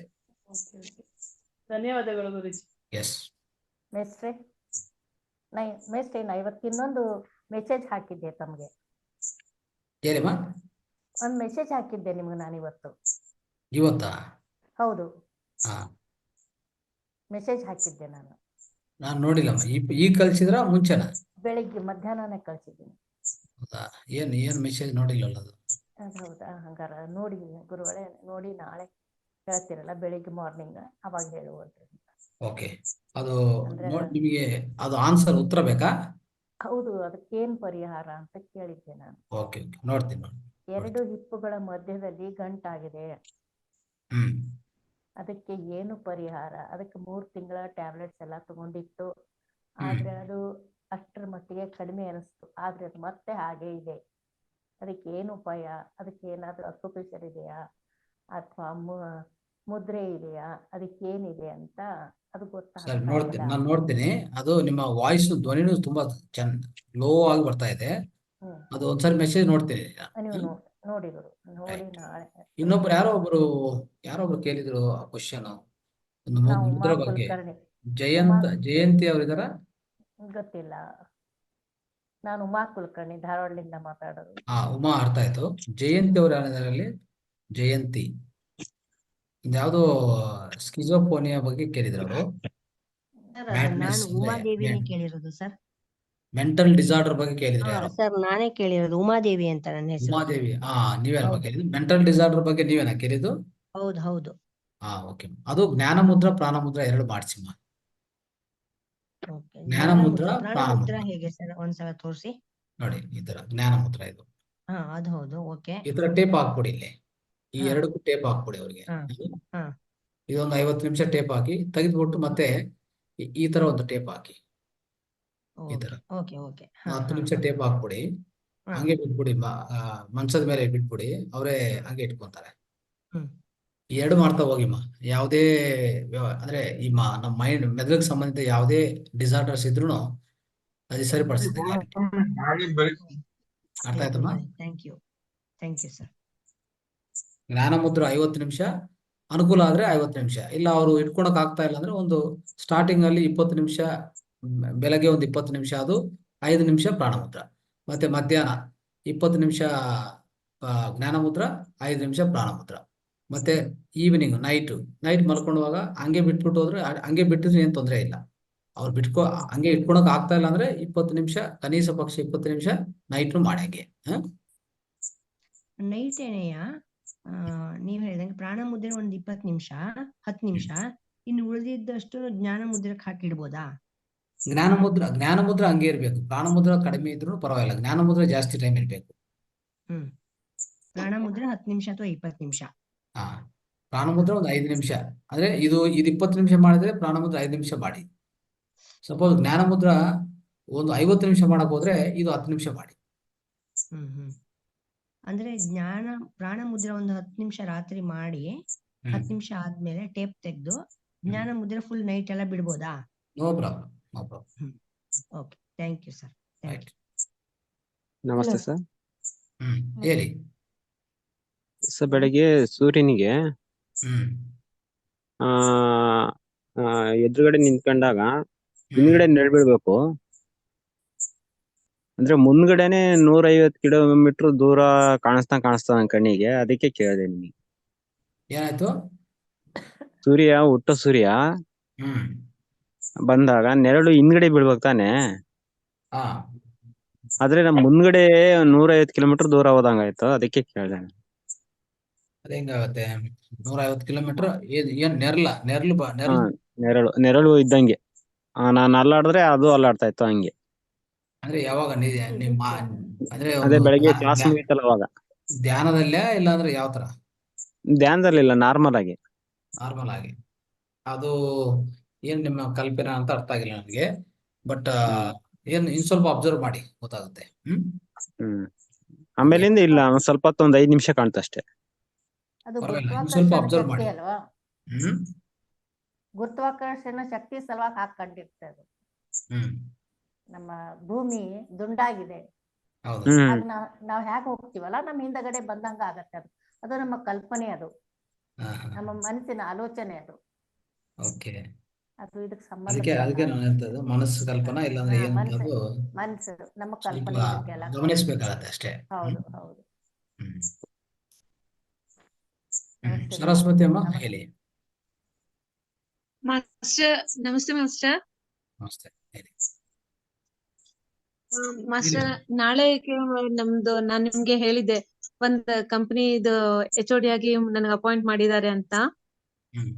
ನಾಳೆ ಮಾರ್ನಿಂಗ್ ಎಲ್ಲಾ ಮೀಟಿಂಗ್ ನಡೀತಾ ಇದೆ ಮಾಸ್ಟರ್. ಎಲ್ಲಾ ಕ್ಯಾಂಡಿಡೇಟ್ಸ್ ಹೈಯರ್ ಮಾಡ್ತಾ ಇದ್ದೀನಿ. ಸೊ ನಾಳೆ ಫಸ್ಟ್ ಮೀಟಿಂಗ್ ಮಾಸ್ಟರ್. ಸೊ ನಿಮ್ ಆಶೀರ್ವಾದ ಬೇಕು ಮಾಸ್ಟರ್. ಕಂಪಲ್ಸರಿ. ಎಲ್ಲಾನು ನೈಸರ್ಗಿಕ ಈ ಸೃಷ್ಟಿ ಆಶೀರ್ವಾದ, ಮತ್ತೆ ಮಾಸ್ಟರ್ಗಳು ಎಲ್ಲ ಪತ್ರಿ ಸಾರು ಮತ್ತೆ ಮಾತಾರ್ ಬಾಬಾಜಿ, ನಾವೆಲ್ಲರೂ ಆಶೀರ್ವಾದ, ನಮ್ಮ ಶಕ್ತಿ ಒಂಥರ ವೈಬ್ರೇಷನ್ಸ್ ಯಾವಾಗ್ಲೂ ಇರ್ತದೆ. ಏನಂದ್ರೆ ಕನೆಕ್ಟಿವಿಟಿ ಇಟ್ಕೋಬೇಕಷ್ಟೇ. ಹಾ ಮಾಸ್ಟರ್, ಈಗ ನನಗೆ ಮಾರ್ನಿಂಗ್ ಮೆಡಿಟೇಷನ್ಗೆ ಸ್ವಲ್ಪ ಪ್ರಾಬ್ಲಮ್ ಆಗ್ತಾ ಇದೆ. ಸೊ ನಾನು ನೈಟ್ 9:30 ಇದೆಲ್ಲ ಅದೊಂದು ಕ್ಲಾಸ್ ತಗೊಳ್ತಾ ಇದ್ದೀನಿ. ಮತ್ತೆ ಮಧ್ಯರಾತ್ರಿ ಅಂದ್ರೆ 12 ಗಂಟೆ ಮೇಲೆ, ಒಂದು 12:20 ಆಗಬಹುದು. ಅಲ್ಲಿಂದ ಒಂದು 1 ಅವರ್ ಅಥವಾ 1.25 ಗಂಟೆ ಟೈಮ್ ನಾನು ಮೆಡಿಟೇಷನ್ ತಗೊಳ್ತಾ ಇದ್ದೀನಿ. ಸಾಕಾಗುತ್ತಾ ಅಥವಾ ನನಗೆ ಮಾಡೋಕೆ ಟೈಮ್ ಸಿಗ್ತಾ ಇಲ್ಲ ಮಾಸ್ಟರ್? ಸಾಕು, ತೊಂದ್ರೆ ಇಲ್ಲ. ನೈಟ್ ಮಲ್ಕೊಂಡುವಾಗ ಮಾಡಿ, ಬೆಳಗ್ಗೆ ಮಾಡಿಲ್ಲ ಅಂದ್ರೂ ಪರವಾಗಿಲ್ಲ. ಮಲ್ಕೊಂಡುವಾಗ ಒಂದು 1 ಅವರ್ ಮಾಡಿ. ಆಮೇಲೆ ನೀವು ಮಾಡೋ ಕೆಲಸದಲ್ಲೇ ಆ ಕ್ಷಣದಲ್ಲಿ ಜೀವಿಸಿ. ಅದೇ ಒಂದು ಧ್ಯಾನ ಆಗತ್ತೆ. ಆಯ್ತು ಮಾಸ್ಟರ್. ಯಾವುದೇ ಬೇರೆ ನಕಾರಾತ್ಮಕ ಅಂಶಗಳು, ಕಲ್ಪನೆಗಳು, ಯೋಚನೆಗಳು ಬಿಟ್ಬಿಡಿ. ನೀವೇನು ಕೆಲಸ ಮಾಡ್ತಾ ಇರೋ ಆ ಕೆಲಸದ ಮೇಲೆ ಪೂರ್ತಿ ಏಕಾಗ್ರತೆ ಇಟ್ಕೊಳ್ಳಿ. ಅದೇ ಒಂದು ಧ್ಯಾನ ಆಗತ್ತೆ. ಅರ್ಥ ಆಯ್ತಾ? ವರ್ಕ್ ಈಸ್ ವರ್ಶಿಪ್ ಅಂತ ಹೇಳ್ತೀವಲ್ಲ, ಆತರ ಆಗತ್ತೆ. ಏನೇ ಮಾಸ್ಟರ್, ನನಗದಂತೂ ಗೊತ್ತಿಲ್ಲ. ನಿಮ್ಗಳ ಆಶೀರ್ವಾದದಿಂದಾನೇ ಇವತ್ತೇನೋ ಒಂದ್ ಸ್ಟೆಪ್ ನಾನು ಹತ್ತಿದ್ದೀನಿ. ನಿಮ್ ಪ್ರತಿಯೊಬ್ರು ಮಾಸ್ಟರ್ಸ್ ಯಾರ್ಯಾರು ಇದೀರೋ ಇಲ್ಲಿ, ಅವ್ರೆಲ್ಲರದು ಆಶೀರ್ವಾದ ನನಗೆ ನಾಳೆ ಒಂಥರ ಅಗ್ನಿ ಪರೀಕ್ಷೆ ಇದ್ದಂಗೆ ಮಾಸ್ಟರ್. ನಾನು ಅದ್ರಲ್ಲಿ ಪಾಸ್ ಆಗ್ಬಿಟ್ಟೆ ಅಂದ್ರೆ ನಿಜವಾಗ್ಲು ಏನೋ ಒಂದು ಸಾಧಿಸಿದೀನೇನೋ ಅನ್ನೋ ಫೀಲ್ ಮಾಡ್ಕೊಳ್ತೀನಿ ಮಾಸ್ಟರ್. ಖಂಡಿತವಾಗಿ ಪಾಸ್ ಆಗ್ತೀರಿ. ಪಾಸ್ ಆಗಿಲ್ಲ ಅಂದ್ರೆ ನೀವು ಏನೋ ಬೇರೆ ತಿಳ್ಕೊಳಕ್ ಹೋಗ್ಬಿಡಿ. ಪ್ರಯತ್ನ ಅನ್ನೋದಿರ್ಬೇಕು. ನಾನು ಏನ್ ಇಷ್ಟಪಡ್ತೀನಿ ಅಂದ್ರೆ ಪ್ರಯತ್ನ ಇದ್ರೆ, ಈಗಿಲ್ಲ ಅಂದ್ರೆ ಇನ್ನೊಂದ್ಸರಿ ಹಾಗೆ ಆಗ್ತದೆ. ಏನ್ ತೊಂದರೆ ಇಲ್ಲ. ಹಾ ಮಾಸ್ಟರ್. ಆಯ್ತಾ? ಹಾ ಮಾಸ್ಟರ್. ಹ್ಮ್ ಅಂದ್ರೆ ಎಲ್ಲಾ ನಾರ್ಮಲ್ ಎಲ್ಲಾ ಪಾಸಿಟಿವ್ನೆಸ್ ಅಲ್ಲೇ ಇದ್ದೀನಿ ನಾನು. ಏನೇ ಮಾಡಿದ್ರು ನಮ್ಮ ಪತ್ರಿಜಿ ಮಾಸ್ಟರ್ಸ್ ಗಳಾಗ್ಲಿ, ಮಹಾವತಾರ್ ಬಾಬಾಜಿ ಅವ್ರನ್ನ ನೆನೆಸ್ಕೊಳ್ದೇನೆ ಒಂದ್ ಕ್ಷಣನೂ ನಾನು ಇರಲ್ಲ ಮಾಸ್ಟರ್. ಏನೇ ಒಂದು ಊಟ ಮಾಡ್ಬೇಕಾದ್ರೆ ಅವ್ರ ನೆನೆಸ್ಕೊಳ್ತೀನಿ, ಊಟ ಮಾಡ್ತೀನಿ. ಒಂದ್ ಕಡೆ ಹೋಗ್ಬೇಕಾದ್ರೆ ಅವ್ರನ್ನ ನೆನೆಸ್ಕೊಳ್ತೀನಿ, ಆ ಕೆಲ್ಸಾನ ಮಾಡ್ತಾ ಇದೀನಿ ಮಾಸ್ಟರ್. ಹಾಗಾಗಿ ಎಲ್ಲಾ ಪಾಸಿಟಿವ್ನೆಸ್ ನಡೀತಾ ಇದೆ. ಇವತ್ತು ಅದಕ್ಕೆ ಮೂಲ ಕಾರಣ ನೀವು ನನ್ಗೆ ಗುರುಗಳಾಗಿ ನೀವು ಸಿಕ್ಕಿದ್ದೀರಾ. ಅದಕ್ಕೆ ನಾಳೆಗೆ ನಿಮ್ಮ ಆಶೀರ್ವಾದ ಮೇನ್, ನನಗ್ ನಿಮ್ಮ ಆಶೀರ್ವಾದ ಬೇಕು ಮಾಸ್ಟರ್. ಖಂಡಿತ ಎಲ್ಲ ಚೆನ್ನಾಗ್ ಆಗ್ತದೆ. All the best for you and wish thank you you all the very best. Thank you master. Thank you master. Hello hmm hello ಕೇಳಿಮ್ಮ ಕೇಳಿ. ನಮಸ್ಕಾರ ಸರ್. ಸರ್ ನಂದೊಂದು ಪ್ರಶ್ನೆ ಏನಂದ್ರೆ, ಇವಾಗ ಯಾರೋ ನಮ್ಮ ಮನಸ್ಥಿತಿಯನ್ನ ಹಾಳು ಮಾಡೋ ಸಂಬಂಧ ಏನಾದ್ರೂ ನಮ್ಮ ಕಡೆಯಿಂದ ತಪ್ಪು ನಡೆದ್ರೆ ಸೇಡ್ ತೀರಿಸ್ಕೊಳ್ಳೋ ರೀತಿಯಲ್ಲಿ ಬ್ಲ್ಯಾಕ್ ಮೇಲ್ ಮಾಡೋದು ಈ ತರ ಮಾಡ್ತಿರ್ತಾರಲ್ಲ ಸರ್, ಅವಾಗ ನಾವು ಯಾವ ಸ್ಟೆಪ್ ತಗೋಬೇಕ್ರಿ ಸರ್? ಏನ್ ಮಾಡ್ತಾರೆ? ಯಾರೋ ಬ್ಲ್ಯಾಕ್ ಮೇಲ್ ಮಾಡಕ್ ಪ್ರಯತ್ನ ಮಾಡ್ತಾರ? ಆ ತರ ಏನಾದ್ರೂ ಏನಾರ ಹರಾಸ್ಮೆಂಟ್ ಮಾಡೋದ್ರಿ, ಮನಸ್ಸಿಗೆ ಹ್ಮ್ ಏನಾದ್ರೂ ಮನಸ್ಸಿಗೆ ಗಾಯ ಆಗೋಂಗ ಮಾಡ್ತಿರ್ತಾರಲ್ರಿ ಸರ್, ಅವಾಗ ಹ್ಮ್ ಅವ್ರು ಯಾವ್ದೋ ಸೇಡ್ ತೀರಿಸ್ಕೊಂಡ್ ಮನಸ್ಸಿನೊಳಗೆ ಏನಾರ ಇಟ್ಕೊಂಡ್ ನಮ್ಮ ಮನಸ್ಥಿತಿ ಹಾಳು ಮಾಡೋ ಸಂಬಂಧ ಏನಾದ್ರೂ ಮಾಡ್ತಿರ್ತಾರಲ್ರಿ, ಅವ್ರಿಗೆ ನಾವು ಯಾವ ರೀತಿ ಬಿಹೇವಿಯರ್ ಮಾಡ್ಬೇಕು ಸರ್? ಏನಂದ್ರಮ್ಮ, ಇದೆಲ್ಲಾನು ನೋಡಿ, ಹಾ ಯಾವುದೇ ಸರ್. ಆಗ್ತಾ ಇದೆ ಅಂದ್ರೆ ನಮ್ಮಿಂದ ಆಗ್ತಾ ಇದೆ ಬಿಟ್ಟು ಇನ್ನೊಬ್ಬರಿಂದ ಆಗ್ತದೆ ಅಂತ ನಾವು, ಅದು ತಪ್ಪು ಅಂಶ. ಅರ್ಥ ಆಯ್ತಾ? ಹೌದು. ನಮ್ಮ ಒಳಗಡೆ ಯಾವುದೇ ಒಂದು ಸಂಬಂಧಿತ ನೋಡಿ, ನಾನು ಈಗಾಗಲೇ ಹೇಳಿದೆ, ನೀವು ಶಕ್ತಿವಂತರು, ನೀವು ಅನಂತ ಶಕ್ತಿ ಇರುವಂತ ಒಂದು ಆತ್ಮ ಪದಾರ್ಥ ಅಂತ ಈಗಾಗಲೇ ಇಷ್ಟೋರು ನಾವು ಹೇಳ್ಕೊಂತ ಬಂದಿದ್ದೀವಿ ಅಲ್ವಾ? ಹಾ ಸರ್. ಅಂದ್ರೆ ನಿಮ್ಮಿಂದನೇ ಸಾಧ್ಯ. ಹಾ ನೀವು ಏನ್ ಸರ್. ಅನ್ಕೊಂಡಿದ್ರೆ ಅದೇ ಆಗ್ಬೇಕು ಈ ಸೃಷ್ಟಿಯಲ್ಲಿ. ನೀವೇ ಓಕೆ ಸರ್. ಸೃಷ್ಟಿಕರ್ತ, ನೀವೇ ಕರ್ತ, ಕರ್ಮ, ಕ್ರಿಯೆ ಎಲ್ಲ ನೀವೇ. ಹಾ ಸರ್. ನೀವ್ ಅನ್ಕೋತೀರಿ ಆಚೆ ಕಡೆಯಿಂದ ಹಿಂಗ ಆಗ್ತಾ ಇದೆ, ಅವ್ರು ಈ ತರ ಮಾಡ್ತಾ ಇದಾರೆ, ಅವ್ರು ಆ ತರ ಮಾಡಕ್ ಪ್ರಯತ್ನ ಮಾಡ್ತಾ ಇದಾರೆ ಅಂತ ನೀವು ಸರಿ ಸರ್. ಅನ್ಕೊಂತಾ ಇದ್ರಿ. ಬಟ್ ಆದ್ರೆ ಸೃಷ್ಟಿ ಆಗೋದು ನಿಮ್ಮಿಂದನೇ. ನಾನು ಹಾ ನಿನ್ನೆ ಸರ್. ನಿನ್ನೆ ಒಂದು ಅಂಶ ತಗೊಂಡಿದ್ದೀನಿ. ನಮ್ಮ ಹಾ ಸರ್. ದೃಷ್ಟಿಯಲ್ಲಿ ಇದು ಸೃಷ್ಟಿ ಆಗ್ತದೆ ಅಂತ ಹೇಳಿದ್ದೀನಿ. ಹಾ ಸರ್. ನಿಮ್ ದೃಷ್ಟಿ ಏನಿದೆ? ನಿಮ್ ದೃಷ್ಟಿ ಈಗ ಆಗ್ಬೇಕು, ಈ ತರ ಆಗ್ತದೆ, ಆಗ್ಬೋದು ಅಂತ ಅನ್ಕೊಂಡಿದ್ರ ಅದೇ ಆಗ್ತದೆ. ಹಾ ಸರ್. ಫಸ್ಟ್ ಅಲ್ಲಿ ಚೇಂಜ್ ಮಾಡಿ. ಅಂದ್ರೆ ನಾನು ಹೇಳ್ತೀನಿ ಅಂದ್ರೆ, ಹಾ ಸರ್. ಪ್ರಾಬ್ಲಮ್ ಎಲ್ಲಿದೆ ಅಂದ್ರೆ ನಮ್ಮ ಒಳಗಡೆ ಇದೆ. ನಮ್ಮ ಒಳಗಡೆ ಓಕೆ. ಸರಿಪಡಿಸ್ಕೊಂಡ್ರೆ ಸಾಕು, ತುಂಬಾ ಇಡೀ ಪ್ರಪಂಚನೇ ಸರಿ ಆಗ್ತದೆ. ನಾವು ಅನ್ಕೊಂಡದ್ದು ಪ್ರಪಂಚ ಸರಿ ಆದ್ರೆ ನಾನು ಸರಿ ಆಗ್ತೇನೆ ಅಂತ ಹಾ ಅನ್ಕೋತೀವಿ. ಸರ್, ನಾವು ಅದೇ ರೀತಿ ವರ್ತಿಸ್ತಾ ಇದೀವಿ ಸರ್. ಸೇಮ್ ಈಗ ನೀವು ಯಾವ ರೀತಿ ಹೇಳಿದ್ರೆ ಅದೇ ರೀತಿನ ನಾನು ತಗೊಂಡಿದ್ದೀನಿ ಸರ್. ಆದ್ರೆ ಈಗ ಮಾಡಿ. ಧ್ಯಾನಕ್ಕೆ ಕುಂತ ಮೇಲೆ ನನಗೆ ಆಕ್ಚುಲಿ ಧ್ಯಾನದೊಳಗ ಎಲ್ಲಾ ಆಲೋಚನೆಗಳು ಬಂದಾಗಿದಾವ ಸರ್. ಬೇಕಂದ್ರೆ ಯಾವುದೇ ಒಂದು 100ಕ್ಕೆ 100 ಅವ್ರ ಆಲೋಚನೆ ನಮ್ಮನ್ನ ಹಾಳು ಮಾಡ್ಬೇಕಂದ್ರೂ ನನಗೆ ಧ್ಯಾನಕ್ಕೆ ಬಂದ್ಮೇಲೆ ಎಲ್ಲಾ ಆಲೋಚನೆಗಳು ಹೋಗಿ ನನಗೆ ಯಾವ ರೀತಿ ಧ್ಯಾನ ಒಟ್ಟ ಬಿಡಬಾರ್ದು ಅಷ್ಟು ಖುಷಿಯೊಳಗ್ ಮಾಡ್ತೀನಿ ಸರ್ ನಾನು. ಬಟ್ ನಡ್ಬರ್ಕ್ ಯಾವ್ದಾರ ಒಂದು ವಿಷಯ ಬಂದ್ರು ನಂಗೆ ಧ್ಯಾನ ಡಿಸ್ಕನೆಕ್ಟ್ ಆಗಲ್ಲ ಸರ್ ಮತ್ತೆ. ಅದೇ ಏನಿಲ್ಲ ಅಂದ್ರೆ, ನಾನು ಅದೇ ಹೇಳ್ತಾ ಇದ್ರೆ, ಈ ಹಾ ಸರ್. ಬದಲಾವಣೆ ಅನ್ನೋದು ನಿಮ್ಮಿಂದ ಶುರು ಆಗತ್ತೆ. ಹಾ ಅಂತರ್ ಸರ್. ಪರಿವರ್ತನೆ ನಿಮ್ಮೊಳಗಡೆ ಆಗಿದ್ರೆ ಬಾಹ್ಯದಲ್ಲಿ ಪೂರ್ತಿ ಸೃಷ್ಟಿ ಚೇಂಜ್ ಆಗತ್ತೆ. Okay sir. ಅರ್ಥ ಆಯ್ತಾ? Okay sir. ನೀವು ಥ್ಯಾಂಕ್ ಯು. ಮಾಡುವಂತ ಧ್ಯಾನ, ನೀವು ಮಾಡುವಂತ ಹಾ ಯೋಚನೆಗಳು, ನೀವು ಮಾಡುವಂತ ಕರ್ಮಗಳು ಎಲ್ಲ ಹಾ ಶುದ್ಧಿ ಆಗ್ಬಿಟ್ರೆ, ಈ ಧ್ಯಾನದಿಂದ ಶುದ್ಧಿ ಆಗತ್ತೆ, ಸ್ವಾಧ್ಯಾಯದಿಂದ, ಸಜ್ಜನ ಸಾಂಗತ್ಯದಿಂದ, ಇದೆಲ್ಲದಿಂದ ಶುದ್ಧಿ ಆಗ್ತಾ ಹೋಗ್ತದೆ. ಯಾವಾಗ ಅದು ಶುದ್ಧೀಕರಣ ಆಗತ್ತೋ, ನಿಮ್ಮ ಹಾ ಸರಿ. ಇಡೀ ಪ್ರಪಂಚ, ನಿಮ್ ಸುತ್ತಿರುವಂತ ಪ್ರಪಂಚ ತಾನಂತ ಅದೇ ಪರಿವರ್ತನೆಗೊಳಿಸ್ಕೊತದೆ. ಸರಿ ಸರ್. ಓಕೆ ನಿಮ್ಮ ಸರ್. ಸುತ್ತು ಯಾರು ಇರ್ಬೇಕು ಅವರೇ ಇರ್ತಾರೆ, ಯಾರು ಇರಬಾರ್ದು ಅವ್ರು ಇರಲ್ಲ ಅಷ್ಟೇ. Okay sir. ಸರಿ ಸರ್. ನಿಮ್ಗೆ ಏನ್ ಬೇಕಾಗಿದೆ ನೈಸರ್ಗಿಕ ಕಲಿಸ್ತಾ ಇರ್ತದೆ. ಒಂದು ಓಕೆ ಸರ್. ಮನಸ್ಸು ರೂಪೇಣ ಕಲಿಸ್ತದೆ, ವಸ್ತು ರೂಪೇಣ ಕಲಿಸ್ತದೆ, ಮೆಸೇಜ್ ರೂಪೇಣ ಕಲಿಸ್ತದೆ, ಪೇಪರ್ ರೂಪೇಣ ಬರ್ತದೆ, ಧನ ರೂಪೇಣ ಬರ್ತದೆ, ಯಾವುದೋ ಒಂದು ರೂಪೇಣ ನಿಮ್ಗೆ ಬರ್ತಾ ಇರ್ತದೆ. ಯಾವಾಗ ಅಂದ್ರೆ ನಿಮ್ಗೆ ನೈಸರ್ಗಿಕ ಮೇಲೆ 100% ನಂಬಿಕೆ ಇದೆಯಾ ಇಲ್ಲ ಅಷ್ಟೇ ಬೇಕು. Okay sir. ಹೌದು ಸರ್, ಕರೆಕ್ಟ್ ಸರ್. ಅದು ಅದೇ ರೀತಿ ನಮಗೆ ಈಗ ಮೊದಲಿನಕ್ಕಿಂತ ಬಹಳ ರಿಲ್ಯಾಕ್ಸೇಷನ್ ಅನಿಸಿದೆ ಸರ್ ಈ ಧ್ಯಾನಕ್ಕೆ ನಾವು ಕೂತ ಮೇಲೆ. ಯಾವಾಗ್ಲೂ ಏನ್ ಮಾಡ್ತೀವಿ ಗೊತ್ತಾ? ತುಂಬಾ ಜನ ಮಾಡೋದೇ ತಪ್ಪು. ಏನಂದ್ರೆ, ನಾವು ಅನ್ಕೊಂತೀವಿ ಇವತ್ತು ನಂಬಿಕೆ ಇದೆ, ನಾಳೆ ಇನ್ನೊಂದು ಗಂಟೆಗೆ ಆ ನಂಬಿಕೆ ಹೋಗ್ಬಿಟ್ಟಿದೆ. ಏನೋ ಆಗ್ತದೋ ಇಲ್ಲ ಗೊತ್ತಿಲ್ಲ ಬಿಡಿ, ಆಗ್ಬೋದು, ಆಗಿರ್ಬೋದು, ಹಂಗೆ ಇರ್ಬೋದು ಅಂತ ಅನ್ಕೊಂತಾ ಇರ್ತೀವಿ. ಅದು ಆತರ ಯಾವ ಯೋಚನೆ ಬರ್ತ ತಕ್ಷಣ ಏನಾಗ್ತದೆ, ಹಾ ಸರ್. ನೈಸರ್ಗದಿಂದ ಸಪೋರ್ಟ್ ನಿಲ್ಸ್ಬಿಡ್ತಾರೆ. Okay sir. ನಮ್ಗೆ ಕಾನ್ಫಿಡೆಂಟ್ ಇರ್ಬೇಕು ಸರ್ ಎಲ್ಲದ್ರಲ್ಲಿ. ಪೂರ್ತಿ ನಂಬಿಕೆ, ಸರಿ. 100% ನಂಬಿಕೆ ಯಾವ್ದ್ರ ಮೇಲೆ? ನೈಸರ್ಗಿಕ ಮೇಲೆ. ಅಂದ್ರೆ ದೇವ್ರ ಮೇಲೆ. ದೇವ್ರಂದ್ರು, ಸೃಷ್ಟಿಕರ್ತ ಅಂತಿರೋ ಏನೋ ಹೆಸರು ನಿಮ್ ಇಷ್ಟ. ಅಲ್ಲಿ ರಾಮ, ಸೀತಾ, ಮತ್ತೆ ಈ ಕೃಷ್ಣ, ಜೀಸಸ್ಸು ಅಲ್ಲ ಏನನ್ನ ಇಟ್ಕೊಳ್ಳಿ ಅಲ್ಲಿ ಆ ಪೊಸಿಷನ್ ಅಲ್ಲಿ ಏನನ್ನ ಇಟ್ಕೊಳ್ಳಿ, ಅದು ನಿಮ್ ಸಂಬಂಧ. ಓಕೆ ಯಾರು ಒಬ್ಬೊಬ್ರು ಮಾಸ್ಟರ್ ಇಟ್ಕೊಂಡಿರ್ತಾರೆ, ಇನ್ನೊಬ್ರು ಮಾಸ್ಟರು ಬಸವನ್ನ ಇಟ್ಕೊಂತಾರೆ, ಇನ್ನೊಬ್ರು ಮಾಸ್ಟರು ರಾಮಕೃಷ್ಣ ಪರಮ ಇಟ್ಕೊಂತಾರೆ, ಇನ್ನೊಬ್ರು ನಮ್ಮ ಗುರುಗಳನ್ನ ಇಟ್ಕೊಂತಾರೆ, ಇನ್ನೊಬ್ರು ಮಾತರ್ ಬಾಬು ಇಟ್ಕೊಂತಾರೆ. ಎಲ್ಲಾ ಏನೇ ಇಟ್ಕೊಂಡಿದ್ರು ಅಲ್ಲಿರೋದು ಅನಂತ ಶಕ್ತಿ ಅಷ್ಟೇ. ಅನಂತ ಆತ್ಮಶಕ್ತಿಗೆ ಶಕ್ತಿ. ನಾವು ಒಂದು ನಂಬಿಕೆಯನ್ನ ಇಟ್ಕೊಂಡು ಮಾಡ್ಕೊಂತ ಹೋಗ್ಬೇಕು ಸರ್ ಕರ್ಮಗಳನ್ನ. ಹ್ಮ್. ಸರಿ ಸರ್, ನನಗೆ ಇನ್ನೊಂದ್ಸಲ ಪಿರಾಮಿಡ್ಗಳನ್ನ ನಾವು ಬೇಕಂದ್ರೆ ನಾವು ಹೆಂಗ್ ತರಿಸ್ಕೋಬೇಕು ಸರ್ ನಿಮ್ ಕಡೆಯಿಂದ? ನೀವು ಯಾವ ಊರಲ್ಲಿ ಇರೋದು? ನಾವು ಧಾರವಾಡದಲ್ಲಿ ಸರ್. ಧಾರವಾಡ. ನಾನು ಇವತ್ತು ಯಾರೋ ಕೇಳಿದ್ರು, ಧಾರವಾಡ ನಂಬರ್ ಕಳ್ಸಿದ್ದೀನಿ. ಅಲ್ಲಿ ಅವ್ರ ಹತ್ರ ಮಾತಾಡಿದ್ರೆ ಸಿಕ್ಕಿದ್ರೆ ಅಲ್ಲೇ ತಗೋರಿ, ದೂರ ಆಗತ್ತಲ್ಲ. ಧಾರವಾಡದಲ್ಲಿ ಪಿರಾಮಿಡ್ ಕೇಂದ್ರಗಳು ಎಲ್ಲಿದಾವ್ ಸರ್ ಗೊತ್ತಾ ನಿಮಗೆ? ನಮಗ್ರಿ 2 ನಂಬರ್ ಕಳಿಸ್ತೀನಿ, ನೀವು ಮೆಸೇಜ್ ಹಾಕಿ. ಸರ್ ನಾನು ನಿಮಗೆ ಇವತ್ತು ಮೆಸೇಜ್ ಯಾರಿಗೋ ಕಳ್ಸಿದ್ದೀನಿ, ಯಾರಿಗೋ. ನಾನು 9 ಗಂಟೆಗೆ ಒಂದು ಮೆಸೇಜ್ ಹಾಕಿನಿ ಸರ್ ನಿಮಗೆ. ಹಾ ಓಕೆ. ಹ್ಞೂ ಸರ್, ಅದಕ್ಕೆ ನನಗೆ ಒಂದ್ ಸ್ವಲ್ಪ ನಂಬರ್ ಕೊಡ್ರಿ ಸರ್.